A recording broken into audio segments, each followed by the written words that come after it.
اعوذ باللہ من الشیطان اللعین الرجیم بسم اللہ الرحمن الرحیم الحمد للہ وکفی وسلام علی عبادہ الذین اصطفی. درود بھیجیے محمد و آل محمد.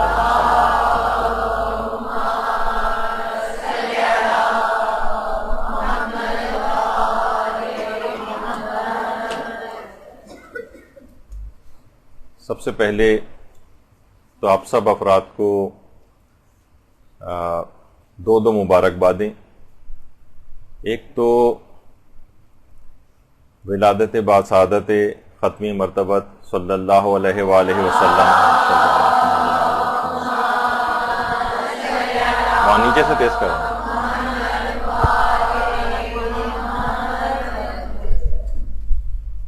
اور ہمارے چھٹے امام جعفر صادق علیہ الصلوۃ والسلام.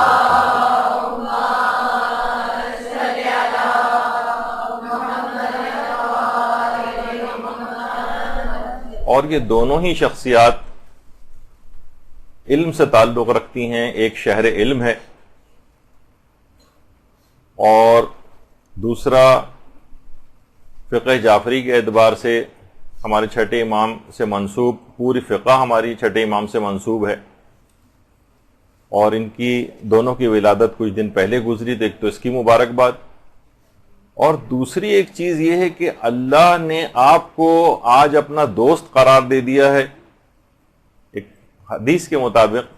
کہ جب خدا کسی بندے کو دوست رکھتا ہے یا دوست رکھنا چاہتا ہے تو اس کے دل میں علم کی تڑپ پیدا کر دیتا ہے.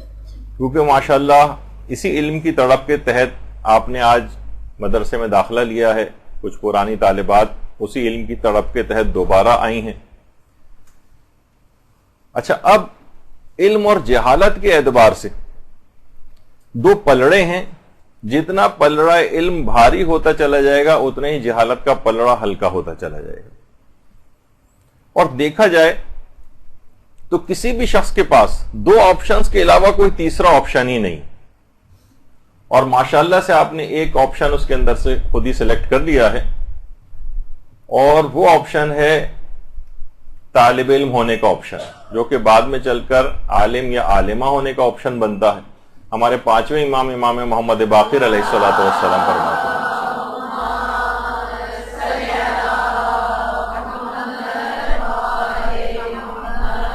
امام فرماتے ہیں میں تمہارے جوانوں کو صرف دو حالتوں میں دیکھنا چاہتا ہوں، یا تو عالم بنے یا طالب علم بنے. اگر وہ ایسا نہیں کریں گے تو کوتاہی کے مرتکب ہوں گے،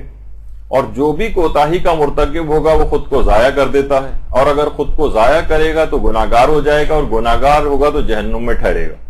قسم اس ذات کی جس نے محمد مصطفیٰ کو برحق مبعوث فرمایا.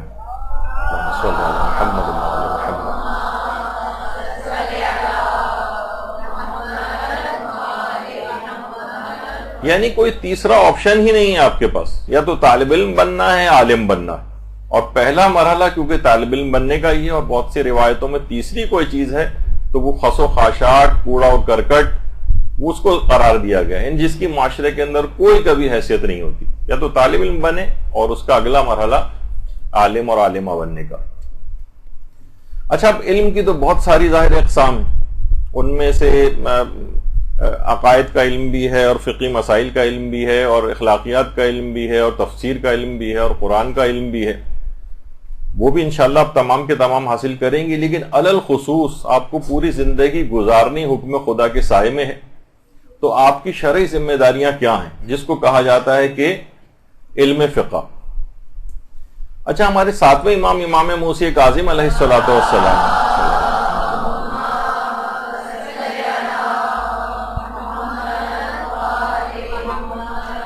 فرماتے ہیں اگر میں شیعہ جوانوں میں سے کسی جوان کو دیکھوں کہ وہ علم فقہ حاصل نہیں کر رہا ہے تو میں اسے تلوار کے ساتھ ماروں. بہت سارے افراد ایسے ہیں کہ جب یہ حدیث سنتے ہیں تو بہت سے لوگ ان پہ بڑا اعتراض کرتے ہیں کہ بھئی یہ کیسے ممکن ہے، کیا امام اس طرح کے الفاظ کہہ سکتے ہیں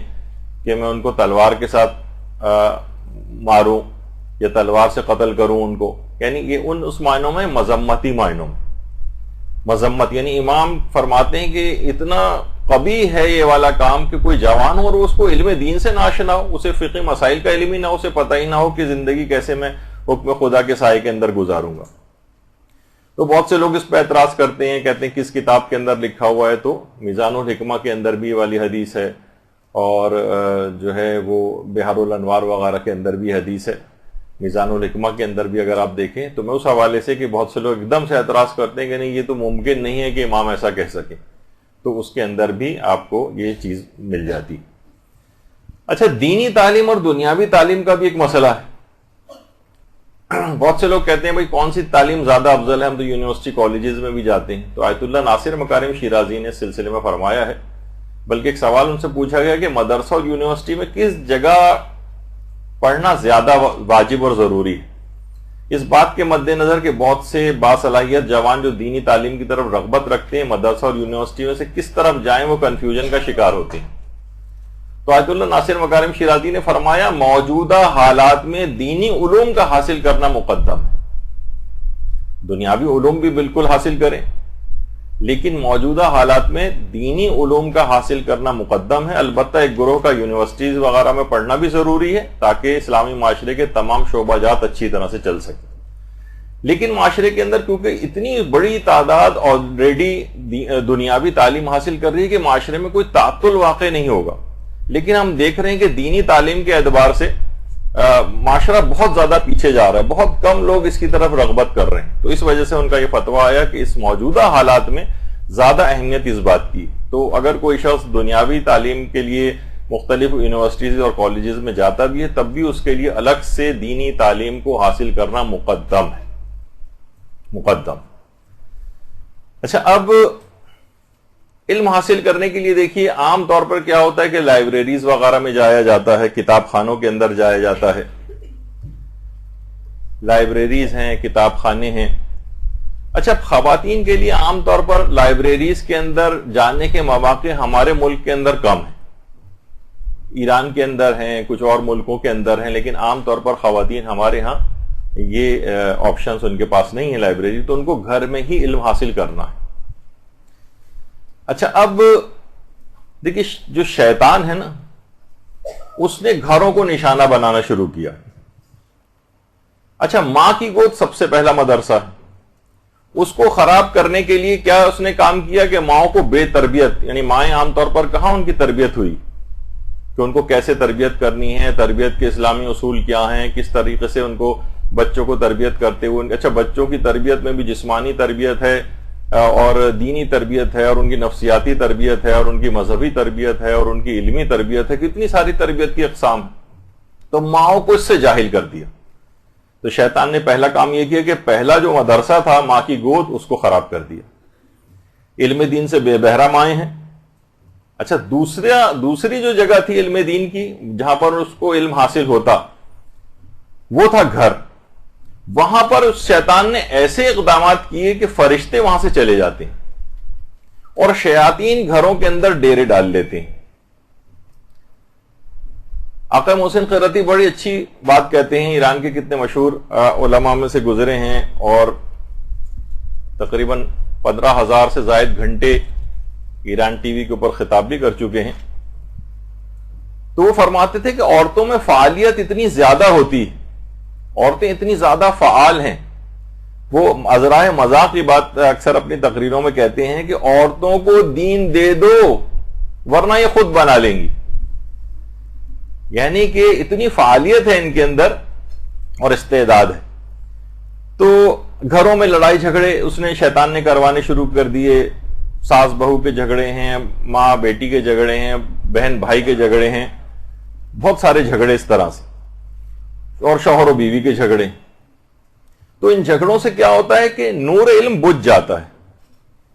نور علم بجھ جاتا ہے اگر گھروں میں لڑائی جھگڑے شروع ہو جائیں۔ آیت اللہ فاطمی نیا ماشاءاللہ سے موجودہ علماء میں سے اور اخلاقیات کے بہت درس ان کے آتے ہیں ایران ٹی وی سے، وہ فرماتے ہیں گھروں میں جو یہ لڑائی جھگڑے بد اخلاقیاں ہوتی ہیں، غصہ ہوتا ہے، دل توڑنے والی باتیں ہوتی ہیں، اور ان سے کیا ہوتا ہے کہ فرشتوں کی آمد و رفت ختم ہو جاتی ہے گھروں میں۔ اچھا، جہاں فرشتے آمد و رفت رکھتے ہیں وہ گھر جنت کا نمونہ بنا رہتا ہے، علم بھی وہاں پر حاصل ہوتا ہے، علم فروغ پاتا ہے۔ اب وہ فرماتے ہیں ایسا کیا کریں کہ فرشتے اس گھر کے اندر آتے رہیں اور واپس نہ جائیں اور شیاطین وہاں سے راہ فرار اختیار کریں، تاکہ وہ گھر کے اندر ایک ماحول اور فضا سازگار رہے، جو آج ہمارے درس کا موضوع بھی ہے، کہ گھر کے اندر ایسی سازگار فضا اور ماحول کیسے تیار کریں۔ کوئی ہو نیچے تو تھوڑی سی آواز کو ہلکا کروائیں، بہت گونج رہی ہے، سیٹی ہو رہی ہے۔ تو گھر کا ماحول سازگار کیسے بنائیں، فرشتے آئیں اور واپس نہ جائیں۔ تو 7-8 کام انہوں نے بتائے، یہ اگر آپ گھروں میں شروع کر دیں، یہ بہت اہم ہے، یہ اگر گھروں کے اندر شروع کر دیے جائیں تو بہت بہترین طریقے سے گھر کے اندر ایک ماحول اور سازگار فضا علم کے سلسلے میں پیدا ہو جائے گی، جس کے اندر سب سے پہلی چیز انہوں نے بتائی کہ گھر کے اندر کوشش یہ کریں کہ حدیث قصہ کی تلاوت کریں، روزانہ تلاوت کریں، کیونکہ روایتوں میں بھی یہ بات آئی ہے کہ جس گھر میں بھی حدیث قصہ کی، جس محفل میں بھی تلاوت ہوتی، وہاں پر برکتوں کا نزول شروع ہو جاتا ہے، فرشتے وہاں پر نازل ہونے لگتے ہیں، اور جہاں فرشتے نازل ہونے لگیں پھر اس گھر کے اندر علمی اعتبار سے ایک فضا سازگار ہونے لگتی ہے۔ ہمارے آیت اللہ بزرگ تہرانی گزرے ہیں، رجال کے بہت بڑے عالم اور ماہر، اور وہ یہ فرماتے تھے کہ حدیث کی قصہ انتہائی عظیم الشان ہے، اور علماء اس کی بہت زیادہ سفارش کرتے ہیں، حتیٰ کہ بچوں کو اور بڑوں کو بھی اس بات کی تاکید کرتے ہیں کہ حدیث قصہ ان کو حفظ ہونی چاہیے، حفظ۔ کوشش یہ کریں کہ آپ کو حدیث قصہ زبانی یاد ہو۔ عام طور پر ہم دیکھتے ہیں کہ مجالس و محافل کے اندر کتاب ہاتھ میں لے کے عام طور پر حدیث قصہ پڑھی جاتی، لیکن نہیں، اس سے آگے کا ایک مرحلہ ہونا چاہیے کہ حدیث قصہ دماغ کے اندر حفظ ہو جائے۔ اس کے بڑے عجیب و غریب اثرات ہیں کہ یہ جس جگہ بھی موجود ہوتی ہے حدیث قصہ، یا میرے خیال ہے کسی نے بھی آواز کم نہیں کی ہے نا، تو حدیث قصہ جس جگہ بھی موجود ہوتی ہے وہاں فرشتوں کی آمد و رفت ہوتی، جہاں پر بھی اس کی تلاوت ہوتی۔ اب دماغ میں اگر کسی کے ہے تو انشاءاللہ ملائکہ کی اس کے دماغ کے اوپر ملائکہ نزول کریں گے۔ تو بچے اور بڑے سب کو حفظ ہونی چاہیے۔ ماشاءاللہ سے ہمارے مدرسۃ القائم کے جو سرپرست اعلیٰ ہیں مولانا غلام علی وزیری صاحب قبلہ، ان کو زبانی حدیث قصہ، کسی بھی جگہ جاتے ہیں مولانا زبانی حدیث قصہ پڑھتے ہیں، تو بہت لوگ متاثر بھی ہوتے ہیں، بڑے ان کو عزت و احترام کی اس سے دیکھا جاتا ہے۔ آج کل مولانا علیل ہیں، ان کے لیے دعا کریں گے پروردگار عالم جلد سے جلد ان کو شفاء کاملہ عطا فرمائے۔ اچھا، اب یہ خود بھی تلاوت کرنی چاہیے، یعنی اگر آپ کو، اور زیادہ تر کوشش یہ کرنی چاہیے کہ اگر یہ ممکن ہو سکے تو چند افراد جمع ہو کر بھی حدیث قصہ کو پڑھیں، ہفتے میں کم سے کم ایک مرتبہ سب افراد جمع ہو کر پڑھ لیں، اور ایک دفعہ روزانہ اگر آپ اس کو پڑھیں گی تو بہت زیادہ مجرب ہے، بہت فوائد اس کے حاصل ہوں گے۔ کیونکہ آیت اللہ بہجت یہ بات فرماتے تھے کہ بارہا دیکھا گیا ہے کہ رسول خدا حضرت امیر المومنین شہزادی فاطمہ الزہرا، امام حسن اور امام حسین علیہ السلام،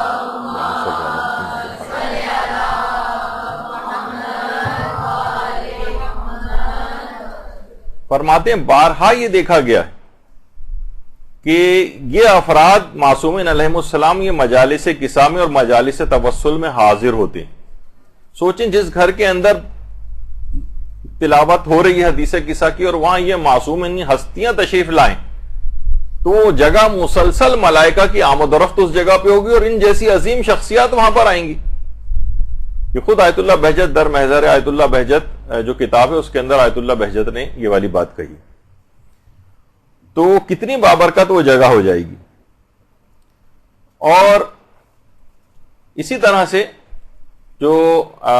بڑے بڑے ہمارے علماء اور عرفاء گزرے ہیں، ان کے بھی جو استاد تھے آیت اللہ علی آقا قاضی، یہ ایک چیز اور فرماتے تھے کہ اس کے اندر اگر ایک چیز کا اضافہ کر لیا جائے کہ جس وقت حدیث قصہ پڑھی جائے تو ایک عجیب ایک نورانی اسی ایک فضا ہو جاتی ہے اس وقت کہ اگر اس جگہ پر عود جلائی جائے، عود ایک خوشبو جو ہے وہ حدیث قصہ پڑھے جاتے وقت جلائی جائے، اس کی خوشبو آئے۔ اور آیت اللہ رضا بہاؤالدینی، یہ بھی ہمارے بڑے علماء اور عرفاء میں سے گزرے ہیں، یہ بھی فرماتے تھے کہ کوشش یہ کریں کہ حدیث قصہ کو نماز مغربین پڑھنے کے بعد تلاوت کیا جائے، اور اس بات کی بھی کوشش کریں کہ چند افراد مل کر حدیث قصہ کی تلاوت کریں، یعنی کچھ خواتین جمع ہو جائیں، کچھ افراد جمع ہو جائیں، اور حدیث قصہ کو شروع کرنے سے پہلے 14,000 مرتبہ درود کی تلاوت کی جائے. درود بھیجیے محمد علیہ وسلم.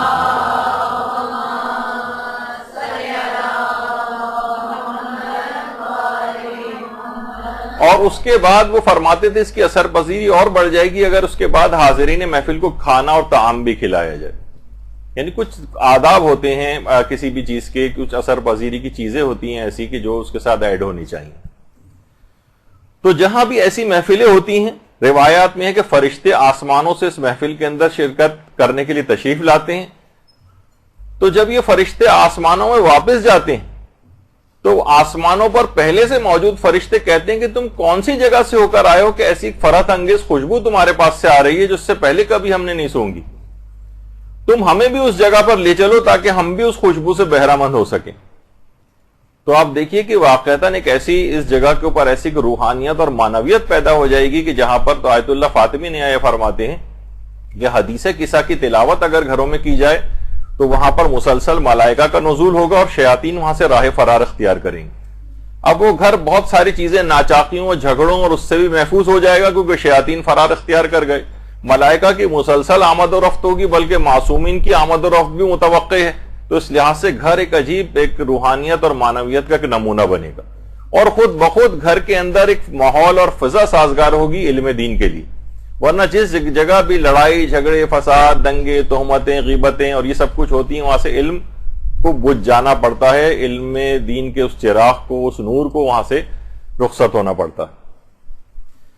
تو اب دیکھیے یعنی کون سی ہستیاں تشریف لائیں گی. مثلا پیغمبر اسلام روایات اس لحاظ سے جو ہم علماء نے بیان کیا کہ ایسی جگہوں کے اوپر بارہا دیکھا گیا کہ پیغمبر اسلام جو کہ خود مدینۃ العلم ہے یعنی شہر علم، جس جگہ پہ شہر علم آتے ہوں اللہ اکبر کیا اس جگہ کا کہنا، اور باب مدینۃ العلم بھی جہاں پر آتا ہو اس جگہ کا کیا کہنا، اور پانچویں اور چھٹے امام جو کہ خود علوم سے کتنے زیادہ وابستہ ہیں، علوم کو شگافتہ کرنے والا باقر کہائی اس وجہ سے ان کو جاتا ہے، اور چھٹے امام ہمارے. تو بہرحال کتنی برکتیں اس جگہ پر آئیں گی اور علم کے لیے بہت سازگار ماحول ہو جائے گا. اچھا اب بڑی ایک افسوسناک بات یہ ہے، اس کو پریکٹس میں آنا چاہیے، اور جو زائرین عام طور پر جاتے ہیں ان کو بھی یہ چیز بتانی چاہیے کہ دیکھیں لوگ ان تمام بزرگ ہستیوں کی قبور کے اوپر جاتے ہیں اور دنیا جہان کی دعائیں مانگ کر آتے ہیں، لیکن شہر علم کی جب قبر کے اوپر جاتے ہیں وہاں پر کوئی علم کے لیے حصول کے لیے دعا نہیں مانگتا. لوگ باب مدینۃ العلم کے روضے کے اوپر جاتے ہیں، دنیا جہان کی دعائیں مانگیں گے لیکن علم کی کوئی دعا نہیں مانگتا کہ پروردگار ہمیں علم دین سے سرفراز فرما، ہمیں علم معرفت اپنی عطا فرما. یعنی اس طرف نگاہ ہی نہیں. بس زیادہ تر وہی بس چھوٹی دعائیں ہوتی ہیں کہ شادی ہو جائے اور روزگار میں برکت آ جائے اور اولاد ایسی ہو جائے وغیرہ، اس طرح سے، بس اس کے علاوہ عام طور پر نہیں دیکھا جاتا. اسی طریقے سے ہمارے پانچویں اور چھٹے امام کی قبور کے اوپر بھی لوگ جاتے ہیں، وہاں دنیا جہان کی دعائیں مانگتے ہیں، لیکن علم جو براہ راست ان ہستیوں کی نمایاں ترین خصوصیت ہے اس کا واسطہ دے کر کبھی علم طلب نہیں کیا جاتا. یہ ایک بہت بڑا المیہ ہے، اس کو بہتر کرنے کی کوشش کرنی چاہیے اور لوگوں کو بھی بتانا چاہیے. یہی وجہ ہے کہ آیت اللہ بہجت کہتے تھے کہ حدیث قصہ ایک معجزہ ہے اور اس کے بے شمار فوائد ذکر ہوئے، بے شمار فوائد. باقاعدہ اگر آپ دیکھیں تو ایک کتاب لکھی گئی جو آقا سید حجت موحد ابتہی کی کتاب، یہ آقا سید حجت موحد ابتہی ہیں. انہوں نے کتاب لکھی ہے نہضت فاطمیہ شمع از کرامات فاطمۃ الزہرا سلام اللہ علیہا. اللہم صلی علی محمد.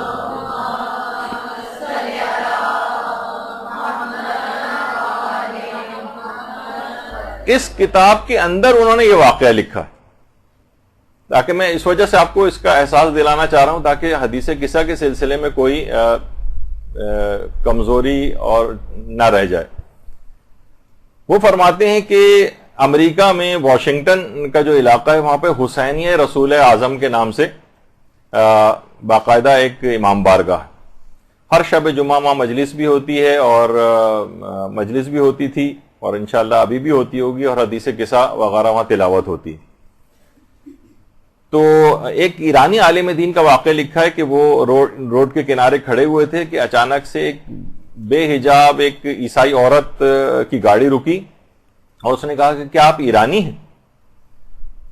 اگر آپ میرے لیے دعا کریں کہ میرا جوان بیٹا شدید بیمار ہے، کینسر کا اس کو مرض ہے، حالت اتنی خراب ہے، مسلسل بے ہوش چل رہا ہے وہ، اور اب میں کیا کروں، آپ میرے لیے دعا کریں. تو کہہ رہے ہیں کہ ان عالم دین نے کہا، اس کتاب کے اندر یہ پورا یہ واقعہ ہے، تو انہوں نے کہا کہ شب جمعہ تم حسینیہ رسول اعظم میں آؤ، وہاں پر ایک حدیث قصہ ہوتی ہے، ایک دعا ہوتی ہے، اور اس دعا کے بعد وہاں پر دعا کرو کہ ہمارے رسول اللہ کی بیٹی کا واسطہ دو، اور ان کے وسیلے سے اللہ سے دعا کرو کہ تمہارے بیٹے کو شفا عطا کرے. اچھا، اب وہاں جب تم آؤ گی تو وہاں حدیث قصہ کی تلاوت ہوگی، اس کی برکت سے تمہارے بیٹے کو شفا ہو سکتی.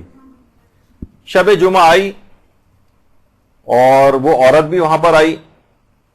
اور آ کر اس حدیث قصہ کے اندر بیٹھی،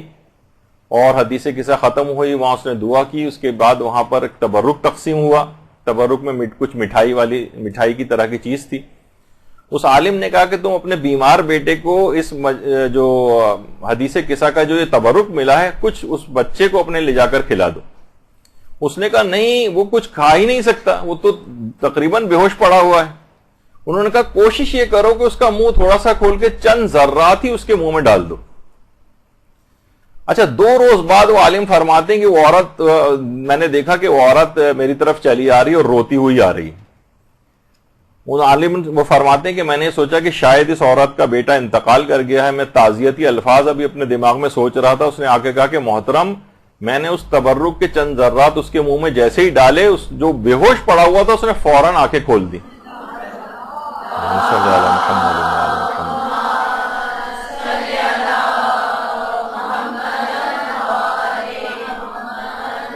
ڈاکٹرز بھی حیران اور پریشان ہو گئے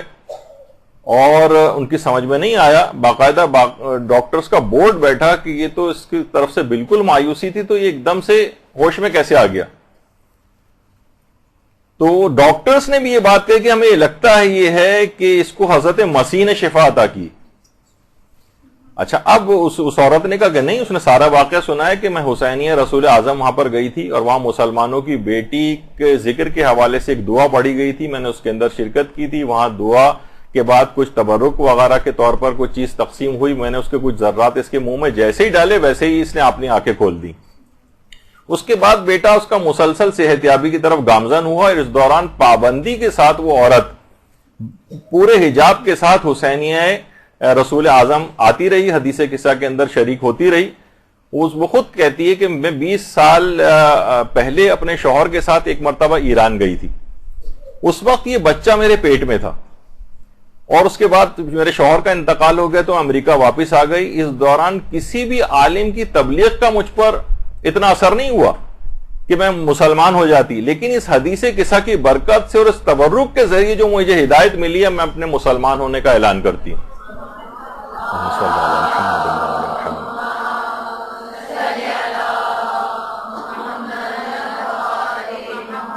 اس کے بعد وہ کتاب میں لکھا ہوا ہے کہ باحجاب وہ آنے لگی اس کے بعد، اور یہاں تک کہ اس کا بیٹا مکمل صحت یاب ہو گیا. نہضت فاطمیہ کے نام سے موحد ابتہی نے جو یہ کتاب لکھی ہے،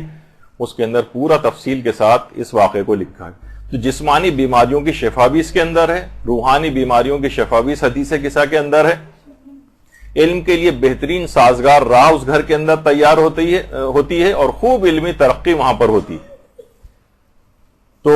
اس لحاظ سے یہ ایک طریقہ کار یہ بنا گھروں سے لڑائی جھگڑے بھی ختم کرنے کا اور گھر کے اندر علمی ماحول کو سازگار بنانے کا کہ اس کے اندر اس گھر میں پابندی کے ساتھ ہفتے وار، اور اگر ہفتے وار اگر ہو رہی ہے تو چند افراد مل کر کریں اس کو، کچھ افراد سننے والے ہوں باقی ایک پڑھنے والا ہو، اور اگر روزانہ ممکن ہو تو روزانہ، ورنہ کم سے کم روزانہ ایک مرتبہ تو خود تلاوت کی عادت ڈال لیجئے. بلکہ کچھ ہی دنوں بعد آپ دیکھیں گے کہ مہینہ 1.5 مہینے کے بعد آپ کو زبانی یاد ہو جائے گی اور آپ گھر میں ویسے بھی تلاوت کر سکتی. دوسری چیز جس سے شیاطین کی آمد و رفت گھر کے اندر بہت بڑھ جاتی ہے اور پھر علمی فضا سازگار نہیں رہ پاتی، فرشتے وہاں سے چلے جاتے ہیں۔ آیت اللہ فاطمی نیا فرماتے ہیں کہ وہ جگہ جہاں پر نمازیں قضا ہوتی ہیں، خاص طور پر اگر نماز فجر کسی جگہ پر قضا ہوتی ہے تو وہاں پر بھی فرشتے چلے جاتے ہیں اور شیاطین وہاں پر ڈیرے ڈالنے لگتی۔ آیت اللہ شیخ حسن علی نخودکی اصفہانی جو امام خمینی کی بھی اساتذہ میں سے رہے، وہ اپنے بیٹے کو وصیت کرتے ہوئے فرماتے تھے کہ 40 روز بھی اگر تم مسلسل عبادت اور ریاضتیں انجام دو اور مسلسل علم دین حاصل کرو، مسلسل 40 روز تک اس میں کوئی سی بھی نافرمانی خدا بھی نہ ہو اور مسلسل تم نیک کام کرتے رہو، اور یاد رکھ لو تم نے ایک وقت کی نماز بھی اگر قضا کر دی تو پوری 40 دن کی تمام ریاضتیں اور محنتیں بالکل برباد ہو کر رہ جائیں گی، ان کا کوئی فائدہ نہیں حاصل ہوگا، ایک بھی اگر تم نے ان 40 دنوں میں نماز قضا کر دی۔ بلکہ دیکھیے جس کا مقام بہت زیادہ بلند ہوتا ہے ان کے ذمہ داریاں بھی ذرا الگ ہوتی ہیں، ضروری نہیں کہ ہمارے ساتھ یہ ہو، ورنہ تو کتنے بڑے بڑے نقصان ہمارے زندگیوں میں پیش آ جائیں ایسے۔ آیت اللہ شیخ حسن علی نخودکی اصفہانی کہتے ہیں کہ ایک مرتبہ میری پوری زندگی میں نماز فجر قضا ہوئی تھی اور اگلے دن میرے بیٹے کا انتقال ہو گیا تھا۔ تو ان لوگوں کے خیر مقامات بہت بڑے ہوتے ہیں، ان کی جانچ بھی اللہ کی طرف سے اور آزمائشیں بھی بڑی ہوتی ہیں، لیکن اس سے اندازہ لگانا چاہیے کہ بہرحال یہ بڑے نقصانات کا سبب بنتی ہیں۔ ہم اپنی زندگیوں میں جو کمیاں، خرابیاں، نقصانات اور بے اعتدالیاں نظر آتی ہیں، اس کی ایک بڑی وجہ یہ ہے کہ نمازیں کسی نہ کسی بہانے سے قضا ہوتی۔ تو اور ہمارے چھٹے امام جعفر صادق علیہ الصلوۃ والسلام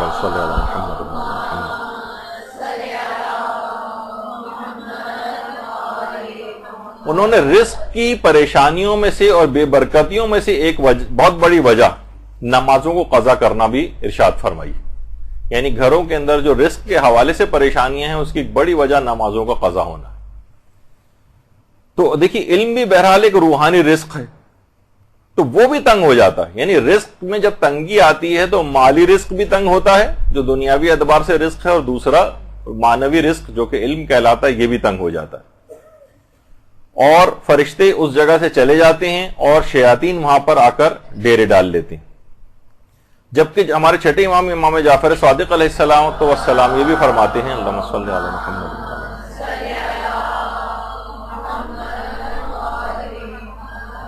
کہ جب بھی کوئی شخص نماز کے لیے کھڑا ہوتا تو اس جگہ سے جہاں وہ نماز کے لیے کھڑا ہوا ہے وہاں سے لے کر آسمانوں تک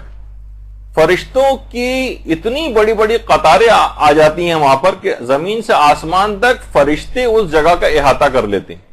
تو سوچیے کہ جو گھروں کے اندر نمازیں ادا ہو رہی ہیں مختلف اوقات کے اندر، گھر میں کوئی افراد ایسے نہیں ہیں، کیونکہ دیکھیے بعض اوقات یہ بھی ہوتا ہے کہ گھر میں 2-4 افراد نمازیں پڑھ رہے ہیں لیکن کچھ افراد ایسے بھی جو نمازیں قضا کر رہے ہیں، تو اس جگہ بھی نحوست آنے لگتی ہے۔ جیسے کہا جاتا ہے نا کہ مثلا اگر ایک بھی سڑی ہوئی مچھلی کمرے کے اندر موجود ہے تو آپ لاکھ عطر کی بوتلیں پورے کمرے کے اندر خالی کر دیں، لیکن ایک سڑی ہوئی مچھلی کی بو جو ہے ان تمام عطر کی خوشبوؤں کے اوپر حاوی ہو جاتی۔ تو بہرحال کوشش یہ کرنی چاہیے گھر میں کوئی بے نمازی نہ رہنے پائے، ورنہ یہ بہت بے برکتی کا سبب ہوگا۔ تو اور جب نمازوں کے لیے کھڑے ہوتے ہیں تو ملائکہ کی مسلسل آمد و رفتی، کہا جائے جہاں سے کھڑا ہوا ہے وہاں سے لے کر آسمانوں تک ملائکہ احاطہ کر لیتے ہیں۔ تو اس لحاظ سے بہت اہمیت ہے اس بات کی۔ جب بھی ایک تاجر ہمارے چھٹے امام کے پاس آیا تھا اور آ کر اس نے چھٹے امام سے کہا کہ مولا میں ایک سفر تجارت کے اوپر جو ہے وہ جانا چاہتا ہوں،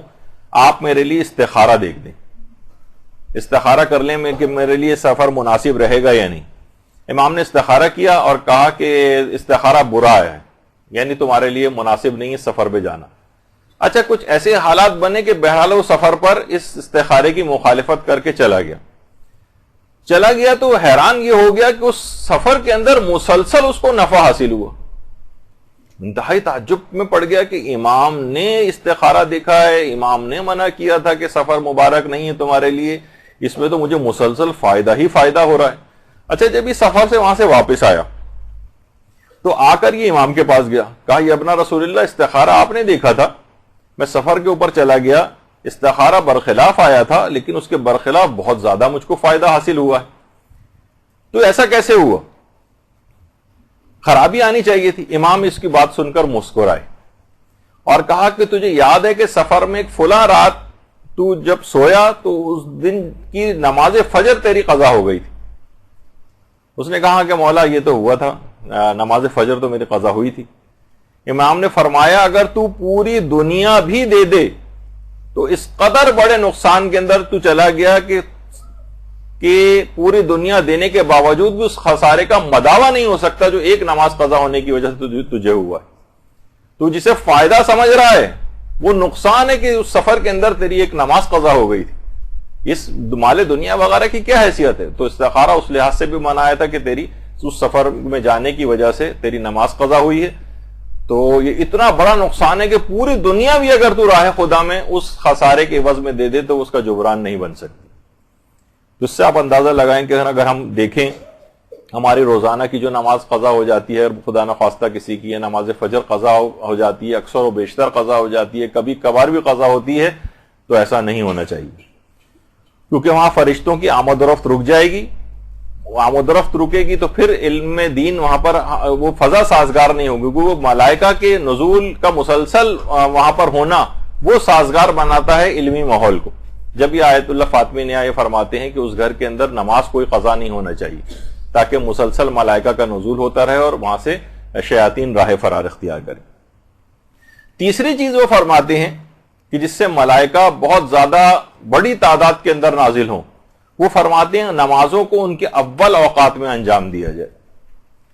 تاکہ مسلسل فرشتوں کی آمد و رفت جو اس وقت اول وقت نماز کے وقت ہوتی, اور اول وقت نماز کی سب سے زیادہ فائدہ یہ ہے کہ ہمارے امام زمانہ علیہ السلام ہر نماز کو اول وقت میں پڑھتے ہیں.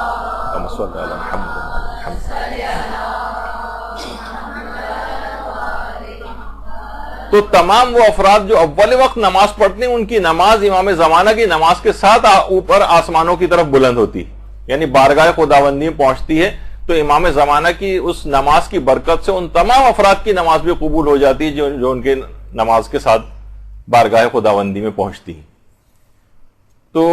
اس لحاظ سے بھی اگر آپ اندازہ لگائیں, ہمارے علماء کی سیرت بھی دیکھیں, باب پائے آفتاب کے نام سے اس کی پہلی جلد کے اندر جو امام خمینی کی سیرت پر لکھی گئی ہے کتاب, اس کے اندر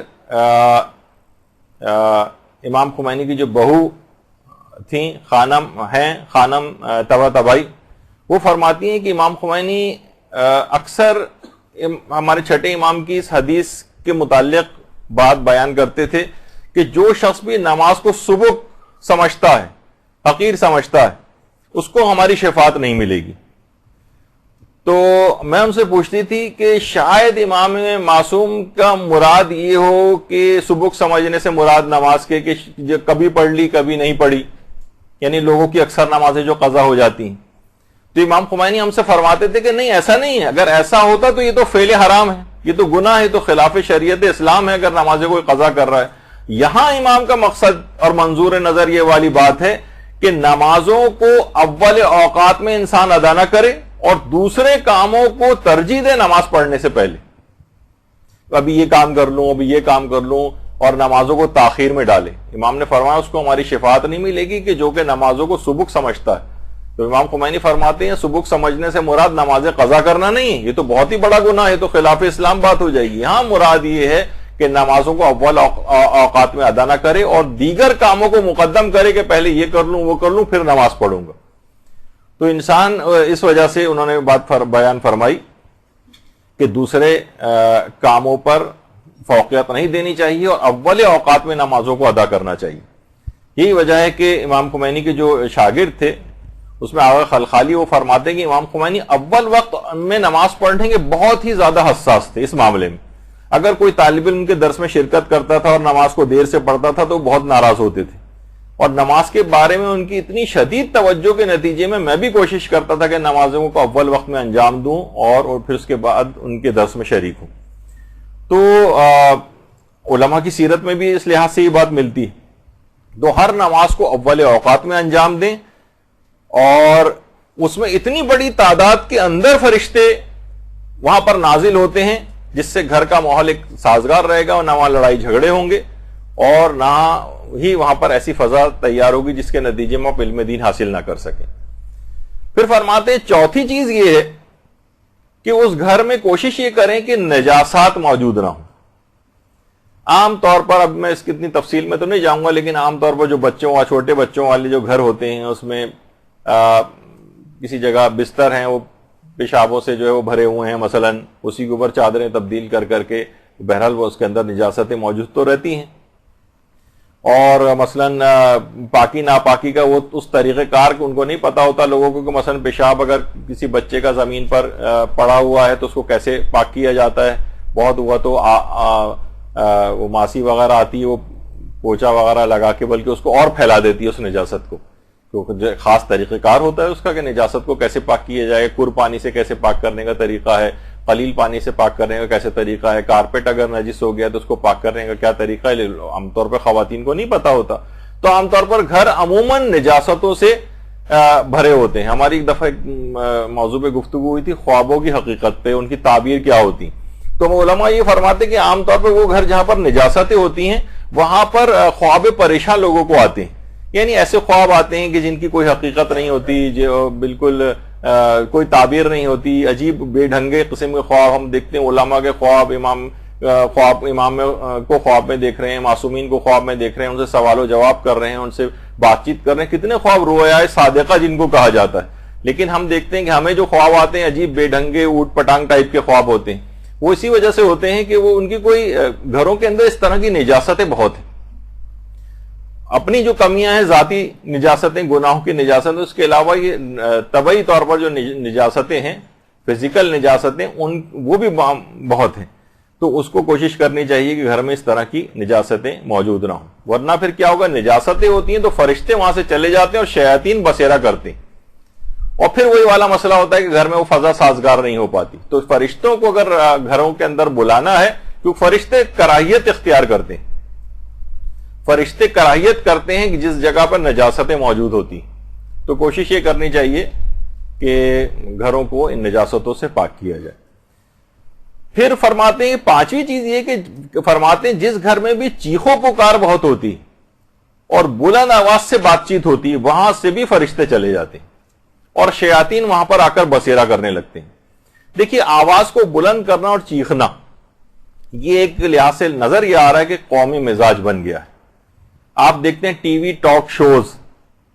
اس میں مختلف اینکرز، خاص طور پر خواتین اینکرز جو ہیں، چیخ چیخ کے باتیں کرنا، جو مہمان ہیں ان کا چیخ چلا کر اپنے موقف کا اظہار کرنا، نیوز کاسٹر بھی بلکہ اپنی آوازوں کو بلند کر کے خبریں پڑھنا، حتیٰ کہ جو تجربے کار قسم کی اور بڑے سینئر تجزیہ کار وغیرہ ہوتے ہیں وہ بھی غصے سے چیخ چیخ کر باتیں کرتے ہیں ٹی وی پر۔ حتیٰ کہ ہم دیکھتے ہیں کہ بچے جو ہیں اپنے والدین سے چیخ چیخ کر باتیں کرتے ہیں، یعنی آواز کو بلند کرنا۔ آقا فاطمی نیا فرماتے ہیں جس گھر میں بھی چیخو پکار ہوتی ہے، آوازوں کو بہت زیادہ بلند کیا جاتا ہے، وہاں سے بھی فرشتے چلے جاتے ہیں اور شیاطین وہاں پر ڈیرے ڈالتے ہیں۔ اس بنا پر جو بچے خاص طور پر والدین کے اوپر چیخنے چلانے لگے، اس سے ان کی حتیٰ کہ جوان بھی ہو جاتے ہیں، بڑے ہو جاتے ہیں، چلے بہت چھوٹا بچہ ہے اس کو نظر انداز کیا جا سکتا ہے، اگرچہ اس کو بھی ایسی تربیت دینی چاہیے کہ ایسا نہ کرے، اس سے ان کی توفیقات سلب ہو جاتی۔ والدین کو تو چیخنا چلانا، ولا تقل لهما اف، قرآن کی جو آیت ہے کہ اف تک نہ کرو، اس کو وہ کتنا بڑا حکم ہے۔ حتیٰ کہ روایت کے اندر یہ بھی بات آئی ہے کہ والدین اگر وہ والدین پر نگاہ غضب ڈال دے، یعنی منہ سے بھی کچھ نہیں کہہ رہا ہے، غصے سے فقط ان کو ایک بار دیکھ لے، تو پروردگار اس کی تمام نماز اور روزے کی عبادت کے ثواب کو ختم کر دیتا۔ تو وہما ظالمان لہو، چاہے والدین ظلم ہی کیوں نہ کر رہے ہیں اس کے اوپر، تب بھی اگر اس نے نگاہ غضب ڈالی تو کوئی اس کی عبادت قبول ہونے والی نہیں۔ تو ان والدین کے اوپر چیخنا چلانا، تو خاص طور پر آپ جوان اور نوجوان جو خواتین ہیں اور بچے ہیں، نوجوان لڑکے ہیں، ان کو یہ بات سکھانی چاہیے کہ ان کی بہت زیادہ توفیقات سلب ہو جائیں گی، نیکیوں کو کرنے کی توفیقات سلب ہو جائیں گی، علم دین حاصل کرنے کی توفیقات سلب ہو جائے گی اگر یہ والدین کے سامنے چیخو پکار کریں گے۔ والدین کے سامنے بھی اور گھر میں عمومی طور پر بھی فرماتے ہیں، اگر لڑائی جھگڑا ہوتا ہے، چیخو پکار ہوتی ہے، ایک دوسرے کو برا بھلا کہا جا رہا ہوتا ہے، تکرار اس انداز سے ہوتی ہے تو بھی فرماتے ہیں کہ وہاں سے فرشتے چلے جاتے ہیں. اور آپ دیکھتے ہیں کہ باقاعدہ یعنی اس طرح کی بات ہے کہ پیغمبر اسلام کی جو قبر مبارک ہے باقاعدہ وہاں پر قرآن کی ایک آیت بھی لکھی ہوئی نظر آئے گی آپ کو اگر آپ دیکھیں کہ یا ایھا الذین آمنوا لا ترفعوا اصواتکم فوق صوت النبی ولا تجهروا له بالقول كجهر بعضکم لبعض ان تحبط اعمالکم وانتم لا تشعرون کہ اے ایمان والو خبردار اپنی آواز کو نبی کی آواز سے بلند نہ کرنا جس طریقے سے تم آپس میں ایک دوسرے سے بات کرتے ہو. اگر تم نے ایسا کیا تو تمہارے تمام اعمال حبط ہو جائیں گے اور تم کو اس کا احساس بھی نہیں ہوگا. تو پیغمبر اکرم کے سامنے یعنی ادب کا تقاضا یہ ہوتا ہے کہ نا آواز کو بلند نہ کیا جائے, تو چیخو پکار یہ سب کچھ کرنا. اور یہ وجہ کہ آیت اللہ بہجت باقاعدہ یہ بات فرماتے تھے کہ آداب زیارت کے اندر آداب زیارت میں فرماتے تھے سب سے اہم بات یہ بات جاننا ہے کہ معصومین کی زندگی اور موت میں کوئی فرق نہیں.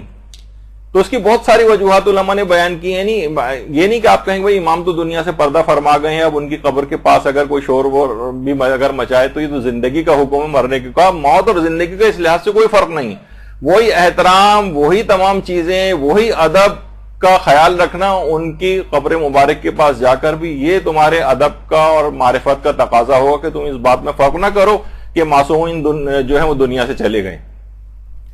تو جس طرح زندگی میں تم ان کی ادب اور احترام کرتے تھے اسی طریقے سے اب بھی باقی, اور جو فیوز اور برکات ان کی اپنی حیات ظاہری کے اندر تھے وہ آج بھی ان کی قبر مبارک سے ویسے ہی جاری ہوتے. زندگی اور موت کا کوئی فرق نہیں. تو بہرحال ہم بعض اوقات دیکھتے ہیں کہ ائمہ کے روضوں میں بھی جو لوگ جاتے ہیں تو انتہا سے زیادہ بہت سی عورتوں کو, خیر وہ جاہل قسم کی جو عورتیں یا مرد ہوتے ہیں وہ بہت زوردار آپ نے دیکھا چیخوں کی آوازیں نکال رہے ہیں, کوئی کیسی آوازیں نکال رہا ہے. یہ امام کی زیارت کے ادب کے بہت خلاف ہے. حتیٰ کہ یعنی کوشش یہ کرنی چاہیے کہ اور بھی جو اس طرح سے آپس میں ایک دوسرے کو کوئی چیخنا چلانا یا زور سے آواز دے کے کسی کو وہاں پر بلانا, یعنی جبکہ امام کی قبر کے پاس وہاں پر ایک ادب اور احترام کا تقاضا ہونا چاہیے. تو اسی طرح سے شوہر و بیوی کے اندر چیخو پکار ہوتی. وہ ایک صاحب کہہ رہے تھے نا ایک دفعہ کہ شادی سے پہلے جو ہے میں بولتا تھا, ہماری بیگم سنتی تھی, اور جب نکاح ہونے لگا تو نکاح خوان بولتا رہا, ہم دونوں سنتے رہے. اب رخصتی کے بعد ہم دونوں بولتے ہیں اور پورا محلہ سنتا ہے. تو اتنی چیخو پکار یعنی شوہر و بیوی کے اندر بھی عام طور پہ ہوتی ہے. اولاد انہی سے سیکھتی ہے. جب دیکھتی کہ ماں اتنی زور زور سے چیخ چیخ کے شوہر سے باتیں کر رہی ہے تو اولاد سمجھتی کہ ہم بھی اپنے باپ کے ساتھ اس طرح سے بات کر سکتے ہیں. تو ایک سلسلہ چل پڑتا ہے اس چیخو پکار کا, اور سارے فرشتے وہاں سے فرار اختیار کرنے لگتے ہیں اور شیاطین کا ڈیرا اس گھر کے اندر جمنے لگتا ہے. تو یہ ایک بڑا مسئلہ ہے. تو شوہر و بیوی میں اس طرح کے لڑائی, یہ جو جھگڑے ہیں نا, یہ خود نور علم کو بجھاتے ہیں. امام خمینی کی جو نواسی ہیں خانم زہرا اشراقی, وہ فرماتی ہیں کہ جب ہم چھوٹے تھے اور ہم دیکھتے تھے کہ ہم کبھی کبھار ہماری نانی سفر پہ کسی جگہ چلی جاتی تھی, بعض اوقات جیسے مشہد امام رضا کے روضے کی زیارت کے لیے چلی گئی ہیں کسی اور جگہ,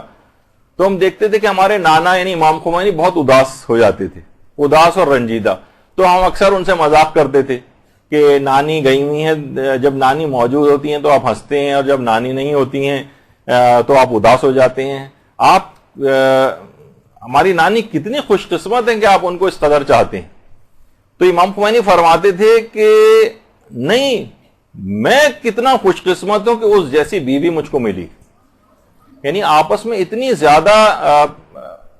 ایک محبت کا ایک طور طریقے اور احساس کرنا کہ بعض اوقات پورے لوگ بھی بیٹھ کے کھانا شروع کر دیتے تھے, لیکن جب تک ان کی زوجہ نہیں آ جاتی تب تک امام خمینی کہتے تم لوگ کھاؤ, لیکن وہ جب آئیں گی تو میں کھانا شروع کروں گا. تو جب اس قسم کا گھروں کے اندر ہوتا ہے تو پھر وہ گھر میں نہ وہاں تکرار ہوتی ہے, نہ لڑائی جھگڑے ہوتے ہیں, اور نہ ہی وہاں سے پھر فرشتے جاتے ہیں, نہ وہاں پر شیاطین اس جگہ پر اپنے قدم جما پاتے ہیں. تو یہ بات جو ہے برداشت ہے سیرہ امام خمینی, اس کے اندر بھی یہ والی چیز موجود ہے. تو آواز بلند نہیں ہونی چاہیے, اور تاکہ وہاں شیاطین نہ جمع ہو جائیں اور فرشتوں کی آمد و رفت رہے اور علم حاصل کرنے کی فضا وہاں پر سازگار رہے. چھٹی چیز فرماتے ہیں آقا فاطمی نے کہ جس گھر میں بھی برے الفاظ بولے جاتے ہیں، گالیاں دی جاتی ہیں، جھوٹ بولے جاتے ہیں، غیبتیں کی جاتی ہیں، تہمتیں ہوتی ہیں، ہاتھا پائی بعض اوقات ہوتی ہے، سازشیں ہوتی ہیں، لگائی بجائی ہوتی ہے، وہاں سے بھی فرشتے چلے جاتے ہیں اور شیاطین وہاں پر بسیرا کر لیتے ہیں۔ اچھے الفاظ میں کرنا، بات چیت ایک دوسرے سے، پیار بھرے جملے ایک دوسرے کے لیے، والدین اولاد کے لیے استعمال کریں، اولاد والدین کے لیے استعمال کرے، جس میں سے کم یہ ہے ایک چیز وہ فرماتے ہیں، بلکہ اگلی چیز یہ فرماتے ہیں کہ 7ویں چیز یہ ہے کہ یعنی چھٹی چیز تو یہ ہوگی کہ گھروں سے اس قسم کے برے الفاظ کہنا بند کر دیں ایک دوسرے کو۔ مائیں عام طور پر بڑے آرام کے ساتھ کم بخت، بدبخت اور اس طرح کے الفاظ کہتی ہیں، ان سب کے بھی اثرات ہوتے ہیں، اور جو اس قسم کے برے الفاظ منہ سے نکالتا ہے پھر نظر بھی آتا ہے کہ ایسا ان کے ساتھ ہو جاتا ہے۔ یعنی زبانوں کو بھی کنٹرول میں رکھیں کہ کسی بھی طور پر اس قسم کے الفاظ بھی نہ منہ سے نکلیں۔ اور تو 7ویں چیز فرماتے ہیں کہ گھر میں داخل ہوتے وقت سب کو سلام کرنا، سلام کریں، اگر گھر میں لوگ موجود ہوں، گھر میں موجود نہیں بھی ہوں تو سلام کریں۔ گھر میں داخل ہونے کے بعد سلام کرنا، فرماتے ہیں کہ سلام کرنے کے نتیجے میں فرشتے وہاں پر آنے لگتے ہیں جس جگہ بھی سلام ہوتا ہے۔ اچھا، گھروں میں فرشتے بلانے کی ایک اور بھی چیز ہے مہمانوں کا آنا، مہمانوں کی آمد سے بھی ملائکہ آتے ہیں، البتہ بہت زیادہ مہمانوں کا آنا اور ان کی آمد و رفت وہ بعض اوقات گناہوں کا زیادہ سبب بن جاتی، ایک اعتدال کے ساتھ ہونا چاہیے۔ بہت زیادہ آمد و رفت میں پھر یہ ہوتا ہے کہ وہیں غیبتیں بھی ہو رہی ہیں اور بے اعتدالیاں بھی ہو رہی ہیں اور جو اس طرح کی چیزیں، تو برے الفاظ منہ سے نہ نکالے جائیں، اور سلام کرنے کے لحاظ سے یعنی دیکھا جائے تو جو امام خمینی کی بیٹی ہیں زہرا مصطفی، وہ فرماتی ہیں کہ امام خمینی ریڈیو سنا کرتے تھے، اکثر ان کی تصویریں بھی آپ نے دیکھی ہوں گی کہ ایک ریڈیو ان کے ہاتھ میں ہوتا تھا اور وہ ریڈیو سنتے تھے۔ وہ فرماتی ہیں کہ ہم ان کے پاس ہوتے تھے، ہم باتوں میں لگ جاتے تھے، اور امام خمینی بجائے اس کے کہ وہ ہم سے کہیں خاموش ہو جاؤ یا دوسرے کمرے میں چلی جاؤ وہاں جا کر بات کر لو، وہ خود ریڈیو اٹھا کر صحن میں چلے جاتے تھے۔ یعنی ہر وہ چیز جس میں اعتراض اور جھگڑے کی بات ہو یا کسی کے اوپر تنقید کی بات ہو، اس سے امام خمینی اعتراض کرتے تھے کہ اس طرف ہی کیوں جائیں۔ جیسے اولاد کے ساتھ والدین ترکی بترکی ہر وقت ان کے ساتھ ان پہ اعتراض کرتے رہے، تنقید کرتے رہے، جھگڑتے رہے، ادھر اولاد جواب دے رہی ہے اور آواز بھی بلند ہو رہی ہے، اس کی برا بھلا بھی کہا جا رہا ہے، ادھر سے وہ والدین ان کو گالیاں بک رہے ہیں، ادھر سے وہ ان کو کچھ کہہ رہے ہیں، تو عجیب ایک شیطانی قسم کا ماحول گھروں کے اندر ہو جاتا ہے۔ تو فرماتی ہیں کہ وہ اوائڈ کرتے تھے یہ چیز کہنے کے لیے بھی، مثلا ہو سکتا ہے ہم سے کہتے تھے کہ ہم ہو سکتا ہے، میں اپنے طور پہ کہہ رہا ہوں کہ وہ یہ کہہ دیتے ہیں کہ نہیں ابھی ہم بیٹھ کے ہی باتیں کر رہے ہیں یا کوئی بھی اس قسم کی، تو ایک بہترامی ہوتی، تو وہ اوائڈ کرتے تھے، خود اٹھ کر چلے جاتے تھے وہاں سے، ریڈیو اٹھایا اور باہر صحن کے اندر چلے گئے، وہاں جا کے سننا شروع کر دی۔ ان سے نہیں کہا کہ خاموش ہو جاؤ یا یہ کہ تم دوسرے کمرے میں چلی جاؤ۔ کیوں؟ یعنی تکرار اصل میں ہوتی اسی طرح سے کہ اعتراض ہوتا ہے، پھر جواب اس کا ہوتا ہے، پھر اس طرح سے ایک بات بڑھتی ہے گھروں میں۔ تو کوشش کریں گھروں میں اس انداز کے ذرا کچھ خاموشی اختیار کی جائے، غیر ضروری تنقید سے پرہیز کیا جائے۔ دیکھیے سلام کرنے کی بات ہو رہی تھی، سلام کرنا اتنا اہم ہے کہ روایات کے اندر یہ بات آئی کہ قبرستان بھی اگر انسان جائے تو قبر کے مردوں کو بھی سلام کرے۔ کہاں تو اسلام کا حکم ہے مردوں کو سلام کرو، یہاں زندہ ایک دوسرے کو سلام نہیں کرتے۔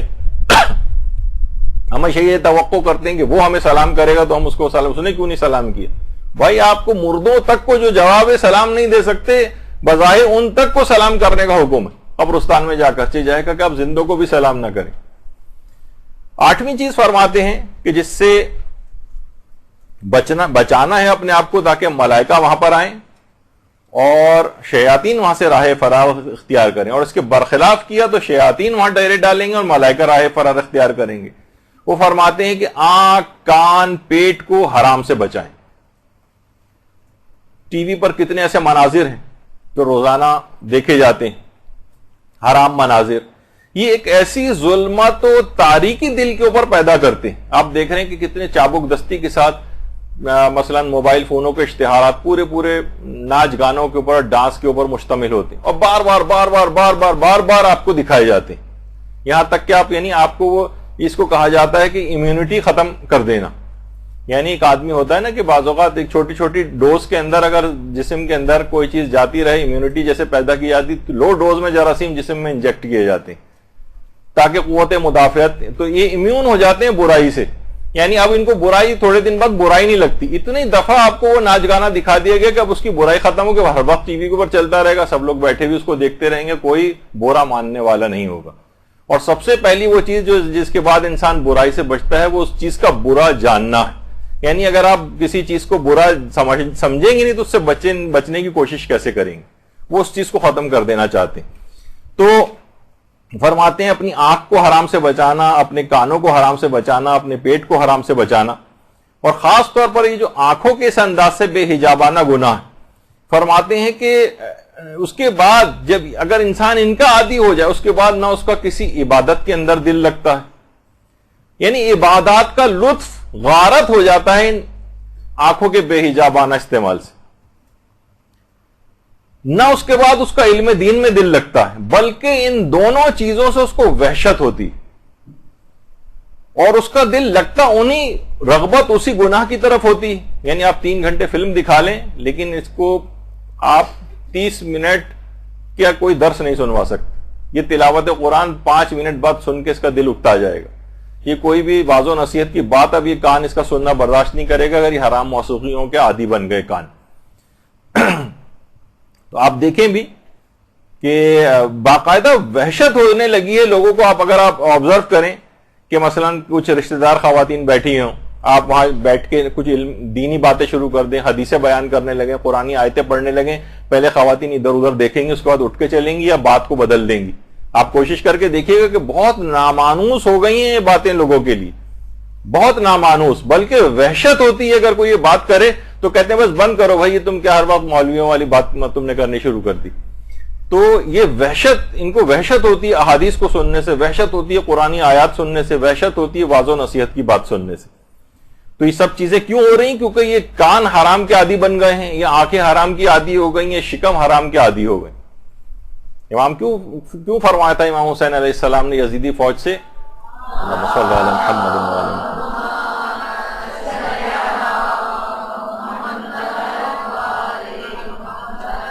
میری باتیں تم پر اثر اس وجہ سے نہیں کر رہی کیونکہ تمہارے پیٹ حرام سے بھرے ہوں،